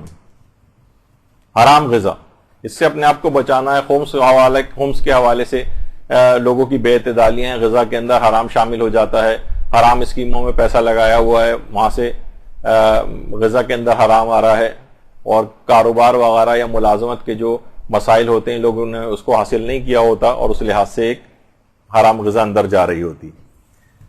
اسی طرح سے حرام لمس بھی ہے، مثلا نامحرم کو ہاتھ لگانا یا اس انداز سے. پہلے تو حرام غذائی کے حوالے سے آیت اللہ بہجت کی بات فرماتے تھے کہ وائے ہوم پر اگر ہم کھانے پینے کی چیزوں میں حرام سے اجتناب نہ کریں، کیونکہ یہی غذائیں ہیں جو ہمارے علم و ایمان یا پھر کفر کا سرچشمہ قرار پاتی. یعنی انہی غذاؤں کو حلال غذا کھائیں گے تو علم اور ایمان میں اضافہ ہوگا، اور حرام غذا کھانے سے انسان کفر تک بھی پہنچ جاتا ہے، کفر تک. یعنی باقاعدہ میں کیسے سید زادے سے واقف ہوں کہ جس نے مذہب تبدیل کر کے عیسائی ہوا اور اس کے بعد وہ کسی چرچ کا پادری تک بن گیا، تو کفر کا بھی سرچشمہ بن جاتی چیزیں. تو حرام لمس کے اعتبار سے بھی بات ہے کہ ہمارے ایران اپنا لبنان کے جو مشہور مجاہد گزرے ہیں، امام موسیٰ صدر ان کو کہا جاتا تھا، اور لیبیا گئے تھے تو قذافی نے ان کو غائب کروا دیا تھا وہاں سے. اس کے بعد سے ان کا کچھ پتہ نہیں چلا. زیادہ امکان یہی ہے کہ ظاہر ہے کہ یا تو ان کو شہید کر دیا گیا یا اتنا ٹائم گزر چکا کہ انتقال کر گئے ہوں گے. تو جب یہ نکلتے تھے تو لوگ ان سے ملاقات کے لیے آتے تھے. ایک عورت ان کے پاس آئی اور اس نے ہاتھ مصافحے کے لیے ان کی طرف بڑھایا، تو موسیٰ صدر نے اپنا ہاتھ سینے پہ رکھ لیا اور اوائڈ کیا مصافحہ. تو اس عورت نے کہا کہ کیا بات ہے، یعنی کیا مجھ سے ہاتھ ملانے سے آپ کا ہاتھ نجس ہو جائے گا؟ تو آقا موسیٰ صدر نے فرمایا نہیں، میں اس وجہ سے ہاتھ نہیں ملا رہا ہوں تاکہ آپ کی طہارت برقرار رہے. تو یہ تمام چیزیں ایسی ہیں کہ تمام گناہوں سے اپنے آپ کو انسان بچائے. ایک عوامی مہم پہ انسان نکلا ہوا ہے، وہ اپنے ووٹرز کو عام طور پر آپ دیکھتے ہیں کہ لوگ اپنے ماننے والوں کو ان کے خلاف مزاج بات نہیں کرتے، لیکن جو اسلام کی تعلیمات کے اوپر عمل پیرا ہوتے ہیں وہ کسی بھی اللہ کے علاوہ کسی کو خاطر میں اس وقت نہیں لا رہے ہوتے۔ اچھا، اب طالب علم کے یہ تو 8 باتیں ہو گئی۔ اب طالب علم کے لیے کچھ اور خصوصی باتیں ایسی ہیں کہ جو خاص طور پر کہی جاتی ہیں کہ اس کا خیال ان کو بہت رکھنا ہے، اور ایک ہے اس میں اپنے مطالعے کے لیے ایک نظام الاوقات کا تعین کرنا۔ یہ آیت اللہ جعفر مرتضی عملی ہیں، جب تک کتابیں آپ کے پاس بکھری ہوئی نہیں پڑی ہوں گی مطالعے کے لیے، ایک نظام الاوقات ترتیب دینا پڑے گا، ایک ٹائم ٹیبل بنانا پڑے گا کہ اتنے گھنٹے مجھے روزانہ پڑھنا ہے۔ خواہ کم مدت سے شروع کریں، 1 گھنٹے کی مدت سے شروع کریں، اگرچہ بہت کم ہے، آگے چل کے خود ہی آپ کا ایک ٹیمپو بنتا چلا جائے گا جب ملائکہ کی آمد و رفت اس گھر کے اندر ہوگی۔ تو اس حد تک ہمارے علماء اس کے پابند رہے ہیں اپنے نظام الاوقات کے، ٹائم ٹیبل کے، کہ آیت اللہ شاہ آبادی فرماتے ہیں، جو امام خمینی کے بھی استاد تھے عرفانیت کے، آیت اللہ شاہ آبادی، وہ فرماتے تھے کن کے متعلق؟ آیت اللہ شیخ محمد حسن صاحب جواہر الکلام، ان کی بہت مشہور کتاب ہے جواہر الکلام۔ کہتے تھے رات کو یہ لکھنے کا کام کیا کرتے تھے۔ فرماتے ہیں کہ ان کا ایک جمع سال بیٹا جو خود ایک فاضل اور عالم تھا اور بے تحاشا شدید محبت بھی کرتے تھے آیت اللہ شیخ محمد حسن، اس کا انتقال ہو گیا۔ اچھا، کسی وجہ سے مراسم تشییع جنازہ اگلے دن تک کی تاخیر ہوئی، یعنی اب تدفین اسی کل کی جائے گی، تو رات بھر جنازے کو گھر کے اندر ہی رکھا۔ اچھا، عام طور پر مکروہات میں سے ایک ہے کہ میت کو اکیلا چھوڑنا، تو عام طور پر ہم نے دیکھنے میں آتا ہے کہ مساجد وغیرہ میں بھی لوگ آتے ہیں، مثلا اگر تدفین صبح کو کرنی ہے تو ساری رات ایک کولڈ سٹوریج کے اندر مردے کو ڈال دیا جاتا ہے کہ بس وہ وہاں پر، جبکہ مکروہات میں سے کہ اس کو اکیلا چھوڑنا، کیونکہ وہ ڈرتا ہے، وحشت کر رہا ہوتا ہے، تو اس کے پاس کوئی نہ کوئی موجود ہو۔ تو آیت اللہ شیخ محمد حسن صاحب جواہر الکلام گھر میں جوان بیٹے کا جنازہ رکھا ہوا تھا، تو ہر شب کی طرح جب رات کو، کیونکہ وہ لکھا کرتے تھے اپنی کتاب جواہر الکلام کی، اس زمانے میں وہ تدوین کر رہے تھے، تالیف، تو اس رات بھی کئی گھنٹے اس کے سرہانے بیٹھ کر جواہر الکلام کی تالیف کی۔ یہ جو کتاب ان کے ہاتھ میں ہے جواہر الکلام، یعنی کئی گھنٹے اپنے بیٹے کے جنازے کے پاس بیٹھ کر انہوں نے اپنی اس کتاب کو لکھا ہے۔ یعنی آدمی کو ایسا وہ ہونا چاہیے کہ اپنے جو ٹائم ٹیبل ہے اس کا، یعنی اس سے ذرا، جس کو ہم عام زبان میں کہتے ہیں کہ جنون، اپنے ایک علم کے حوالے سے، اپنے ایک تبلیغات کے حوالے سے، یہ جب تک پیدا نہیں ہوگا نا تب تک ایک نورانیت نہیں آتی ہے اس کے اندر۔ جب ان افراد نے بڑے بڑے مقامات کو بھی حاصل کیا ہے، تو طالب علم اسی طریقے سے طالب علم کو چاہیے کہ ہمیشہ وہ طالب علم رہے اور نظام الاوقات کو اپنے ترتیب دے، اور کبھی بھی یہ نہ سمجھے کہ اب بس میں نے اتنا علم حاصل کر لیا، بس اب میرے لیے کافی، جسے کہا جاتا ہے نا فارغ التحصیل ہونا۔ بڑے ایک لطیفے کے طور پر بھی بات علماء بیان کرتے ہیں کہ آیت اللہ وحید خراسانی کے پاس پاکستانی طالب علموں کا ایک وفد گیا، وہاں سے چند سال پڑھ لیا تھا، اس کے بعد اپنے ملک جانا تھا ان کو، تو کہا کہ چلیں آیت اللہ وحید خراسانی کے پاس چلتے ہیں، کوئی نصیحت بھی ان سے ہوگی۔ آیت اللہ وحید خراسانی کے پاس طالب علم کا وفد گیا، تو انہوں نے پوچھا کیسے آنا ہوا؟ کہا کہ ہم مدرسے سے فارغ التحصیل ہو کر وطن واپس جا رہے ہیں۔ تو آیت اللہ وحید خراسانی مسکرائے اور کہا کہ ماشاءاللہ مبارک ہو، میں 90 سال کی عمر میں داخل ہونے کے بعد آج تک فارغ التحصیل نہیں ہوا، آپ اتنی جلدی فارغ التحصیل ہو کے جا رہے ہیں۔ تو یہی وجہ ہے کہ آقا محسن قراتی بھی بڑی اچھی بات کہتے تھے، بطور مزہ کہتے تھے کہ آپ اپنے آپ کو، بہت سے نوجوان فارغ التحصیل سمجھنے لگتے ہیں کہ بس اب تو جتنا پڑھ لیا اب جا کے تبلیغ کریں گے۔ وہ کہتے تھے ارے پیغمبر اسلام تک اپنے آپ کو فارغ التحصیل نہیں سمجھتے تھے اور ہمیشہ قل رب زدنی علما کی دعا کرتے تھے۔ پیغمبر خود یعنی ہمیشہ اپنے علم میں اضافے کی دعا کرتے تھے، وہ تک اپنے آپ کو فارغ التحصیل نہیں سمجھتے تھے، اور آپ اپنے آپ کو فارغ التحصیل سمجھتے ہیں۔ یہاں پہ بھی ہوتا ہے کہ اس دعا کو بھی لوگ اپنے ڈرائنگ روموں میں زینت کے طور پہ تو لٹکاتے ہیں، لیکن اس پہ عمل نہیں کرتے ہیں اس دعا کے اوپر۔ کہ ہمیشہ اپنے علم میں اضافے کی دعا ہی نہیں کرنی، کوشش بھی کرنی ہے، اس کا مطالعہ بھی ہونا چاہیے، پھر تبلیغات اس لحاظ سے اس میں کام آنی چاہیے. تو یہ سب چیزیں. اور مثلا آپ کا روزانہ طے ہو کہ اتنے صفحات مجھے فلاں چیز کے مطالعہ کرنے، 10 فقہی مسائل مجھے پڑھنے ہیں، اخلاق کی یہ حدیثیں پڑھنی ہیں، عقائد کی فلاں باتیں پڑھنی ہیں، اس طرح سے، تاکہ مکمل علم آپ کے پاس اس انداز سے آئے.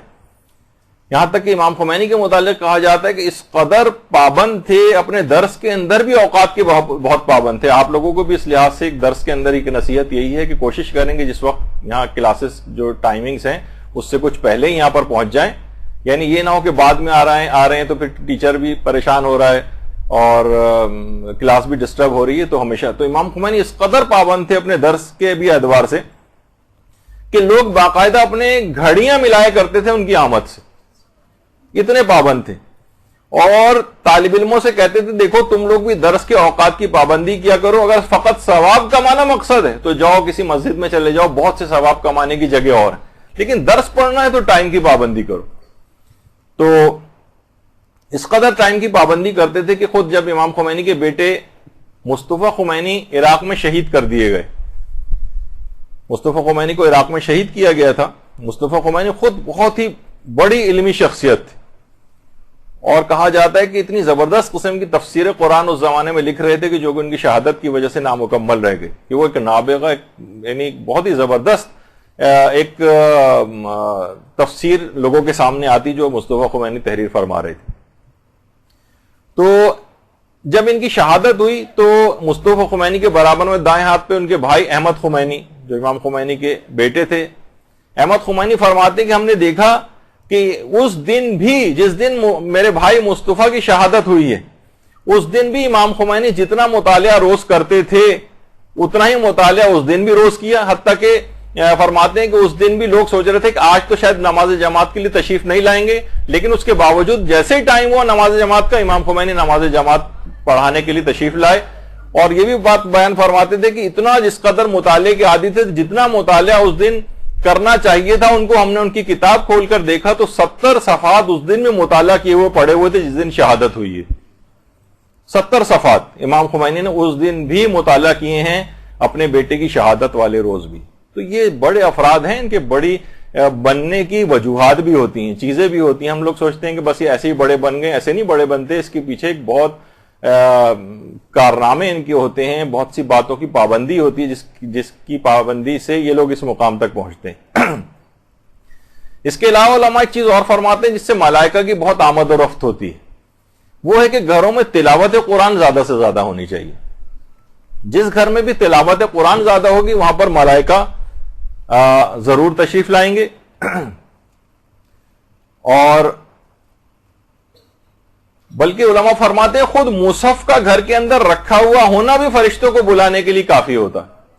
یعنی مصحف بند کیا ہوا بھی رکھا ہو تب بھی ملائکہ وہاں پر آتے ہیں، لیکن اس کی اثر پذیری اور ملائکہ کی زیادہ آمد و رفت اس وقت شروع ہوتی ہے کہ جب اس گھر کے رہنے والے اس کی بارہا تلاوت کریں. شیاطین پھر وہاں سے راہ فرار اختیار کرتے ہیں. اچھا، ملائکہ کو زیادہ نازل کروانے کے لیے اور شیاطین کو فرار کروانے کے لیے ویسے تو قرآن کے سارے سوروں کی تلاوت اہمیت رکھتی ہے، لیکن علماء فرماتے ہیں خاص طور پر سورہ احزاب کی تلاوت یہ ملائکہ کے نزول کا زیادہ سبب بنتی. یعنی سورہ احزاب کی تلاوت کریں، اس سے ملائکہ نازل ہوں گے اور جو شیاطین ہیں وہاں سے فرار اختیار کریں گے. اسی طرح سے یہ بھی کہتے ہیں علماء کہ کھانے سے پہلے بسم اللہ پڑھنا. دوپہر کے اس موقع پر یہ والی تصویر دکھانا اتنا مناسب نہیں تھا، لیکن بہرحال فرماتے ہیں کہ کھانا کھانے سے پہلے بسم اللہ، کیونکہ اگر کسی شخص نے بسم اللہ نہیں پڑھی تو اطراف میں راہ چلتے شیاطین بھی فوراً اٹریکٹ ہو کر وہاں پر آ جاتے ہیں اس گھر کے اندر، وہ کھانے میں اس کے ساتھ شریک ہو جاتے ہیں. یعنی اگر کوئی شخص کھانے سے پہلے بسم اللہ نہ پڑھے تو اطراف میں گزرنے والے شیاطین بھی کھانے کے لیے اس کے گھر میں آ جائیں گے. یعنی ملائکہ وہاں سے جائیں گے اور شیاطین ان کی جگہ لے لیں گے. تو یہ ایک ہے، یعنی ایک لحاظ سے بچوں کو بھی بات سکھانے والی ہے کہ وہ کھانا کھانے سے پہلے بسم اللہ ضرور پڑھیں. اسی طریقے سے کہا جاتا ہے، روایات میں بھی بات آئی ہے کہ جس گھر میں بھی گانے بجانا ہوتا ہے، گانے سنے جا رہے ہوتے ہیں، وہاں وہ گھر مصائب سے بھی محفوظ نہیں ہوتا، دعائیں قبول نہیں ہوتی اور ملائکہ بھی اس گھر کے اندر داخل نہیں ہوتی. تو بہرحال یہ گانا بجانا اور یہ تمام موسیقی کی آوازیں گھروں کے اندر اس انداز سے گونجنا کہ لوگ گانے سن رہے ہیں، موسیقیاں سن رہے ہیں، یہ وہاں سے جب جتنی یہ آوازیں گانوں کی گھروں کے اندر گونجیں گی اتنی زیادہ وہاں سے ملائکہ فرار اختیار کریں گے اور شیاطین ان کی جگہ لے لیں گے۔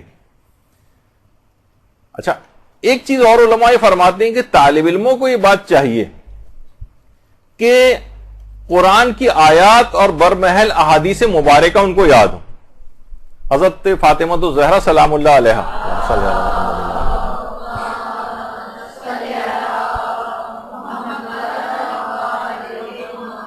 روایت میں کہ ابن مسعود کہتے ہیں کہ شخص نے حضرت زہرا کے دروازے پر حاضر ہو کر کہا کہ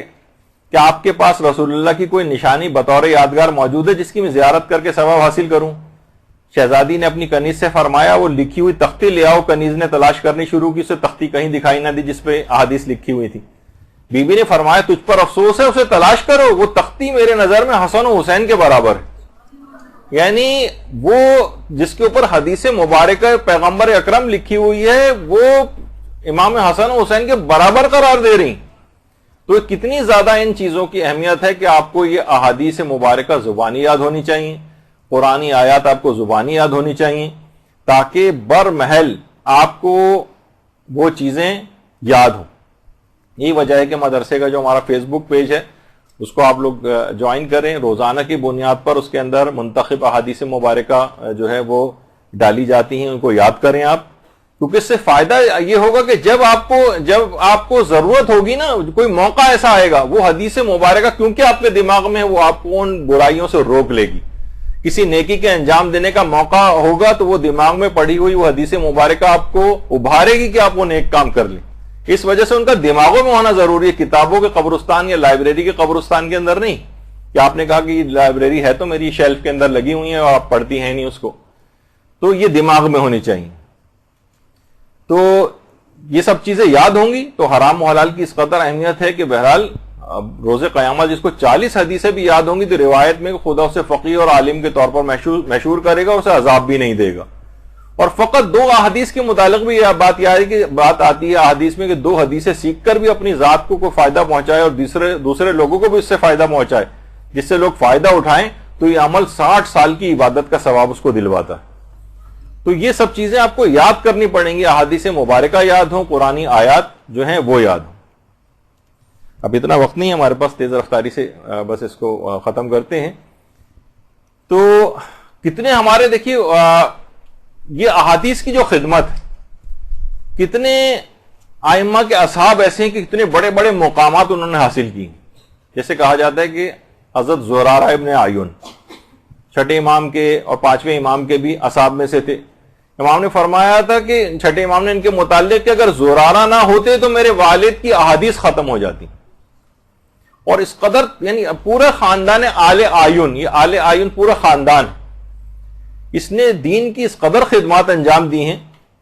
اچھا، آل آیون کوفی تھے، یعنی ان کے والد کوفے میں رہتے تھے۔ اچھا، زرارہ کے جو والد تھے وہ عیسائی تھے، زرارہ کے والد عیسائی تھے، اور زرارہ کے جو والد، زرارہ کے دادا عیسائی تھے، زرارہ کے جو والد تھے وہ عیسائی سے مسلمان ہو گئے تھے۔ تو آپ نے دیکھا اس کے بعد ان کے اس بیٹے نے اتنی احادیث کی خدمت کی، اتنی ائمہ کی خدمت کی کہ باقاعدہ یعنی امام نے فرمایا تھا کہ اگر زرارہ نہ ہوتے تو آثار نبوت مٹ کے رہ جاتے، اتنی زیادہ خدمت کی۔ 2000 2000 سے زائد 2084 کے قریب 2094 بلکہ احادیث زرارہ سے روایات کتابوں کے اندر آئی ہیں۔ ان کے 2 بھائی بھی فقیہ تھے اور عالم تھے، ان کے بیٹے بھی فقیہ تھے، تو اس لحاظ سے روایات کے اندر بہت زیادہ، اور خود زرارہ جو ہیں قبرستان جنت البقیع میں کسی مقام پر دفن ہیں۔ تو اتنے یعنی احادیث کی خدمت کی وجہ سے، تو آپ احادیث کی خدمت کیا کریں گی کہ ان کو حفظ کریں گی اور دیگر لوگوں تک اس کو پہنچائیں گی، برمحل ان کا انتخاب کر کے لوگوں کے سامنے اس کو ذکر کریں گی، یہ آپ کی احادیث کی خدمت ہوگی۔ اب اتنا وقت نہیں ہے ہمارے پاس، کچھ چیزیں اس کے اندر اور بھی تھیں کہ جو کہ بیان کرنی ہیں، لیکن یہ کہ بہرحال بس اس کے اندر ایک بات یہ کہ بچوں کو بھی کوشش کریں کہ شروع سے اس بات کا عادی بنائیں بچے جب تک مدرسے نہیں آئیں گے، مدرسۃ القائم میں بچوں کا بھی انتظام ہوتا ہے، کوشش کریں کہ اپنے خاندان، اپنے گھر کے بچے جو ہیں وہ اپنے علاقے کے بھی جو دینی مدارس ہیں وہاں پر ان کو داخل کروائیں، کیونکہ یہ بچپن سے ہی انسان ان چیزوں کا عادی بنتا ہے۔ علماء تک اپنے بچوں کو، آپ دیکھ رہے ہیں ایک عالم ہے، اس نے اپنے بچوں کو بھی عالم بنایا ہوا ہے، چھوٹے بچے وہ بھی امامہ لگا کر بیٹھے ہوئے ہیں وہاں پر۔ تو اس سے کیا ہوتا ہے کہ ایک فضا ایک گھر کے اندر ایک سازگار ہوتی ہے، چاہے وہ عام دنیاوی تعلیم بھی کیوں نہ حاصل کریں، بچپن سے دینی تعلیم کا بھی باقاعدہ ایک انتظام ایک ٹیوشن ٹیچر کے طور پر گھر کے اندر لگائیں، ایک ٹیوٹر کے طور پر کوئی نہ کوئی ان کو پڑھانے کے لیے آئے۔ تو اب پوری نسلیں اس طرح سے چلتی ہیں۔ اگر آپ دیکھیں آیت اللہ سیستانی کے جو دادا تھے سید حسین صفوی، آیت اللہ سید حسین صفوی یہ قاضی القضات تھے اپنے زمانے کے، وہاں سے سلسلہ چلا۔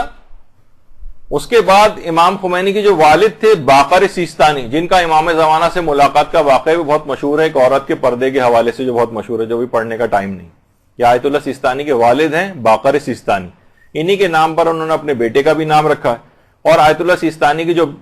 بھائی تھے یہ محمود سیستانی، اب تو انتقال کر گئے، یہ بھی عالم دین اور بہت بڑے مجتہد۔ آیت اللہ سیستانی پھر خود اپنے والد اور اپنے دادا کے بعد، یعنی یہ خود یعنی سوچیں کہ کیا یہ خاندان ہے کہ ایک سے ایک بڑھ کر اس کے اندر، یعنی دادا قاضی القضات، اس کے بعد والد بھی آیت اللہ، اس کے بعد خود آیت اللہ سیستانی مرجع عالم، اور اس کے بعد پھر اپنے جو ان کے بیٹے ہیں باقر اور رضا، یہ خود تقریباً درجہ اجتہاد پہ ایک ہیں اور دوسرے کے تو در سے خارج چل رہے ہیں۔ اور آیت اللہ سیستانی کے جو پوتے ہیں دونوں، یہ بھی دونوں عالم دین، یعنی یہ 5 نسلیں تو میں نے آپ کے سامنے اسی طرح سے جو ہے وہ ذکر کر دی، ایک سے ایک بڑھ کر اس کے اندر جو ہے وہ افراد موجود ہے۔ تو یہ اس سے ہوتا ہے گھر میں جب ایسی فضا سازگار ہو علم دین حاصل کرنے کی، تو پھر اولادوں میں بھی یہ سلسلہ چلتا ہے۔ تو آپ نے دیکھا دادا، والد، آیت اللہ سیستانی، پھر ان کے بیٹے اور پوتوں تک جو ہے یہ سلسلہ اس انداز سے چلتا ہوا آ رہا ہے۔ تو اسی طرح سے آیت اللہ بہجت کے جو والد تھے، ان کا نام بھی محمود تھا۔ آیت اللہ بہجت بہت چھوٹے تھے، ایسی تربیت والد نے کی کہ بہجت جو ہے سوچیں کہ کتنا بڑا ایک مرد عارف جو ہے وہ بن گیا۔ تو بچپن سے یہ سلسلہ جوانوں کے اندر یہ شوق بیدار ہوتا ہے، تو پھر کہیں جا کر اس قسم کے افراد نظر آتے ہیں، اور اس کے لیے دعائیں بھی کرنی چاہیے۔ آیت اللہ شیخ جعفر علی کشف الغطا کے متعلق ملتا ہے کہ خانہ کعبہ کو دیکھ کر دعا کرتے تھے کہ پروردگارہ میرے خاندان اور اولادوں کو فقیہ بنا دے، اور پروردگار نے ان کی اس تڑپ کو دیکھ کر دعا کو قبول کیا، ان کے نامور فقیہ ان کے خاندان میں پیدا ہوا، ایک سلسلہ پورا جو ہے وہ قائم ہو گیا۔ تو اپنی دعاؤں کے اندر اس سلسلے کو جاری رکھنا ہے کہ علم دین ہماری نسلوں کے اندر باقی رہے۔ تو اس لحاظ سے بہت اس بات کی اہمیت ہے۔ اچھا دیکھیے گھروں میں ہمارے عام طور پر پڑھائی لکھائی کے سلسلے میں کیا ہوتا ہے، فضا سازگار نہیں ہوتی۔ دنیاوی پڑھائی کے لیے بھی کون سی چیزیں اختیار کی جاتی ہیں جو مائیں عام طور پر کرتی؟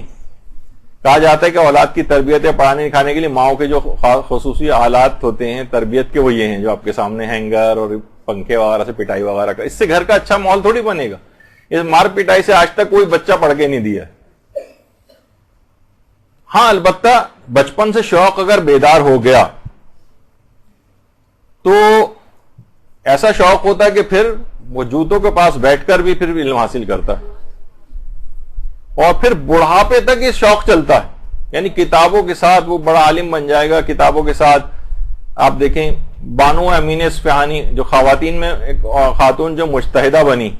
اور ایسی عارفہ تھیں، وہ خود فرماتی ہیں کہ میرے علاقے میں حضرت اسرائیل کسی کی قبض روح کے لیے آتے ہیں تو مجھے اس کی اطلاع ہو جاتی کہ آج کس گھر میں تشریف لے گئے۔ تو بانو امین اصفہانی ان کے متعلق میں ویسے پہلے بیان کر چکا ہوں پچھلے نشستوں میں جو کلاسز ہوئی ہیں یہاں پر، کہ بانو امین اصفہانی کے 11 اولادیں تھیں۔ کوئی سوچ سکتا ہے کہ 11 اولادوں کتنے زیادہ مسائل ہوتے ہیں ان کے تربیتی، اس کے باوجود بھی اتنا علم حاصل کیا کہ درجہ اجتہاد تک پہنچی۔ لیکن اس کے لیے ویسے ہی کہ ایک دفعہ ایک بیٹے کا انتقال ہو گیا تھا، جس وقت یہ طالب علم تھیں اور علم حاصل کرتی تھیں،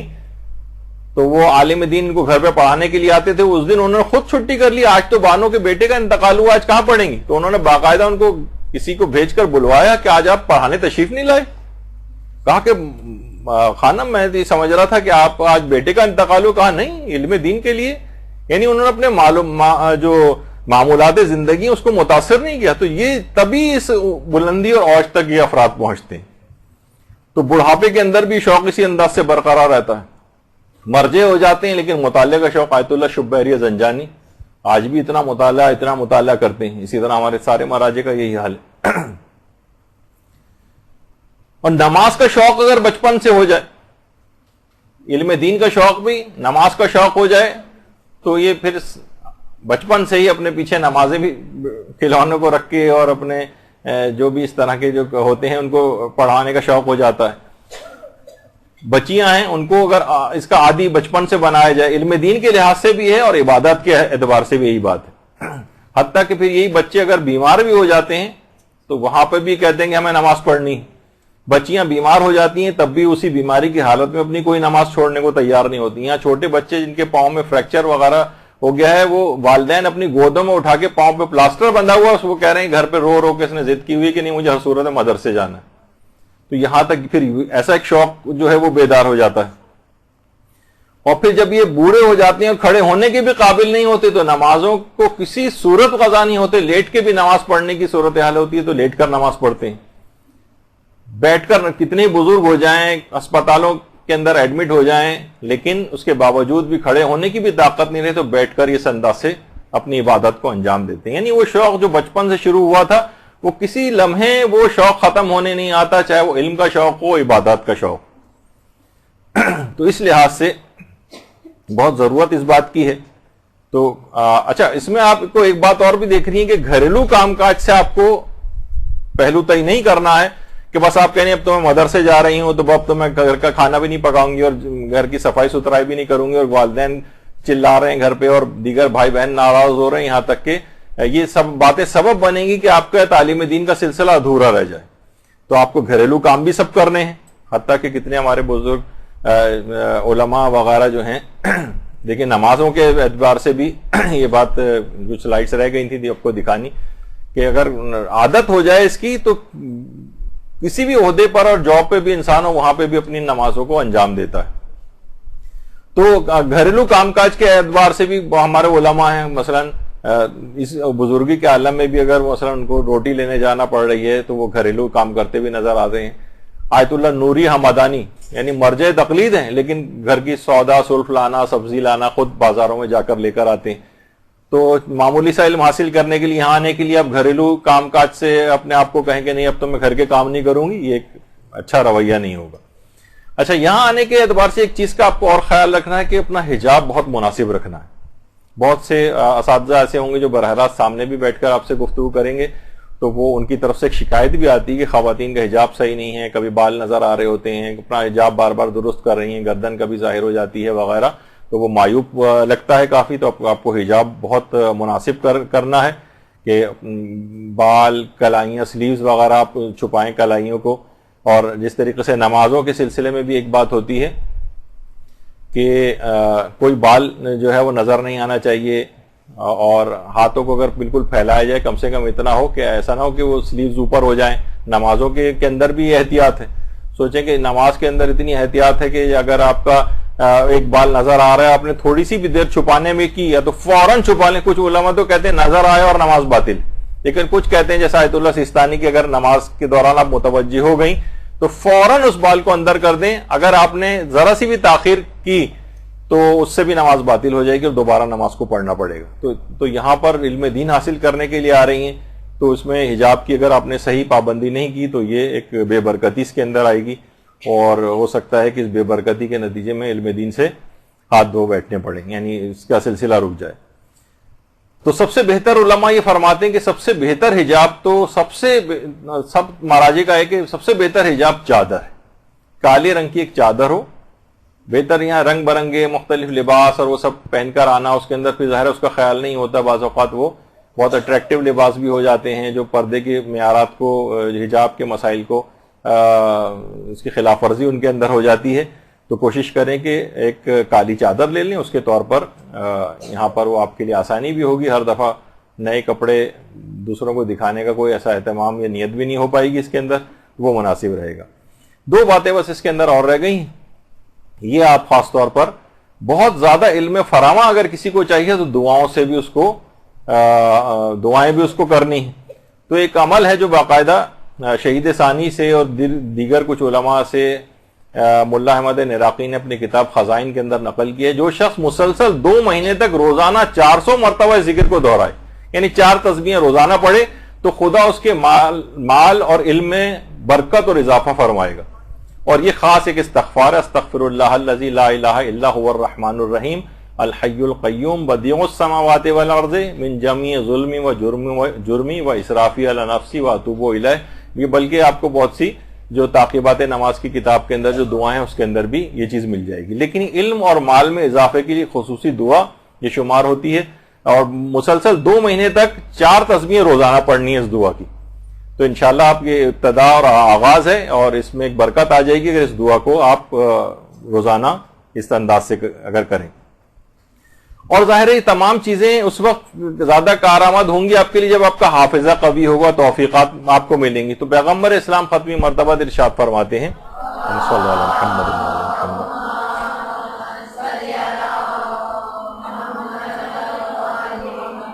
کہ جو شخص بھی باقاعدگی سے سورہ والشمس کی تلاوت کرے گا تو وہ جہاں کہیں ہوگا اللہ اسے توفیق عطا فرمائے گا اور اسے زیادہ حافظہ عطا فرمائے گا، اور وہ لوگوں میں باعظمت اور مقبول بھی ہو جائے گا۔ ظاہر ہے کہ اس کے اندر دیکھیے مقبول ہونے کی اس لحاظ سے اپنے لحاظ سے ضرورت نہیں ہے، لیکن بعض اوقات اس کے لحاظ سے ضرورت پیش آ جاتی ہے کہ انسان کی بات کا اثر ہو لوگوں کے اوپر، جب ہی وہ تبلیغ کر سکے گا، اس کی بات کو لوگ مانیں۔ تو سورہ والشمس کی پابندی کے ساتھ طالب علم روزانہ شروع کر دے تلاوت۔ اچھا، پھر یہ کہ اگر واقعی آپ سنجیدہ ہو گئی پڑھائی میں تو پھر یہ تمام مسائل جو ہے نا یہ ایک طرف ہوتے چلے جائیں گے اور آپ کی راہ بنتی چلی جائے گی۔ کوئی زندگی کا لمحہ ایسا نہیں ہوگا کہ جب آپ علم دین حاصل کرنے سے رہ جائیں۔ یہی وجہ ہے کہ آیت اللہ بہجت ایک بات کہتے تھے کہ طالب علم کے متعلق اگر کوئی خاص اہلیت رکھتا ہو، یعنی طالب معرفت ہو، تو اس طلب میں سنجیدگی اور خلوص بھی رکھتا ہو، تو اللہ کے اذن سے در و دیوار بھی اس کے معلم بن جاتے ہیں۔ ہر لحاظ سے اس کو علم عطا ہوگا، در و دیوار سے علم عطا ہوگا، بہانے سے علم عطا ہوگا، اس کو سوچ بھی نہیں سکتا، لیکن سنجیدگی آ جائے کہ مجھے علم حاصل کرنا ہے اور اپنا ایک ایم انسان جو ہے وہ بنا لے۔ اور کوشش کریں، اس کا ایک نتیجہ یہ کہ کبھی ناغہ نہیں ہونا چاہیے۔ یہی وجہ ہے کہ آیت اللہ شیخ جواد تبریزی فرماتے تھے کہ کبھی درس دینے کا ناغہ نہیں کرتے تھے، سوائے شدید بیماری کے کبھی تعطیل نہیں کی۔ اکثر بیماری میں بھی پڑھانے آتے تھے۔ ایک دن شدید برف باری ہو گئی تو ان کے شاگرد متردد تھے کہ آج درس پڑھنے جائیں بھی یا نہیں جائیں، تو دیکھا یہ بوڑھا مجتہد ہاتھ میں وسائل الشیعہ لیے برف پہ بمشکل چلتے ہوئے مسجد اعظم کی طرف آ رہے ہیں۔ شاگرد بڑے سخت شرمندہ ہوئے کہ ان کا اس ضعیفی میں یہ حال ہے، ہم جوان ہو کر بھی تردد کا شکار ہیں۔ تو یہ بڑے بڑے علماء انہوں نے یہ مقام اسی طریقے سے اس انداز سے حاصل کیا۔ کبھی ناغہ نہ کریں۔ اور آخری چیز یہ کہ جو بھی آپ یہاں سے سیکھتی جائیں اس کے اوپر عمل کرتی جائیں، جو سیکھتی جائیں عمل کرتی جائیں۔ آج جو بھی چیزیں سیکھی، مثلا آپ نے سورہ والشمس روزانہ تلاوت کا سنا، آپ نے روزانہ مثلا حدیث قصہ پڑھنے کا سنا، 400 مرتبہ روزانہ پڑھنے کی وہ تسبیحات آپ نے، یعنی جو بھی آپ چیزیں سیکھتی چلی جائیں اس پہ روزانہ کی بنیاد پہ عمل کرنے لگے۔ تو فرماتے تھے کہ مقام عرفان تک کیسے پہنچا جائے، جب پوچھا گیا تو فرمایا عرفان یہ کہ جو جانتے ہو اس پہ عمل کرنے لگو۔ اگر انسان ہر اس بات پہ عمل کرے جسے وہ جانتا ہے تو سب کچھ ٹھیک ہو جائے گا، بلکہ اللہ اس کو وہ علم بھی عطا کر دے گا جو وہ نہیں جانتا تھا۔ تو بس ایک اس کا آسان ترین نسخہ یہ ہے کہ آپ اس انداز سے اس پر علم حاصل کر کے اس پر عمل کرنا شروع کر دیں۔ انشاءاللہ آپ دیکھیں گے کہ خود ہی تمام راہ کی مشکلات حل ہونا شروع ہو جائیں گی اور ایک نورانیت آتی چلی جائے گی، آگے کی راہیں واضح اور روشن ہوتی چلی جائیں گی، زندگی کی مشکلات اور پریشانیاں دفع ہوتی چلی جائیں گی، یہاں تک کہ آپ اس مقام کو حاصل کر لیں گے جو اللہ نے آپ کے لیے مخصوص کیا ہوا ہے۔ اور اس کے اوپر آج ماشاءاللہ سے آپ لوگوں نے علم دین حاصل کرنے کی راہ پہ قدم اپنے جما لیے ہیں۔ انشاءاللہ اب دعا ہے کہ یہ سلسلہ سے انداز سے چلے اور اس میں کوئی تعطل نہ آنے پائے۔ بس یہاں پر گفتگو روکتے ہیں، انشاءاللہ اگلے جو ہوں گے موضوعات ان پہ گفتگو ہوگی، اور ذرا سے وقفے کے بعد ایک دوسرا ایک انتہائی اہم لیکچر سر وسیم امام صاحب آپ کا کر لیں گے اس متعلق۔ تو جب تک اگلی نشست کے لیے تک والسلام علیکم ورحمۃ اللہ وبرکاتہ۔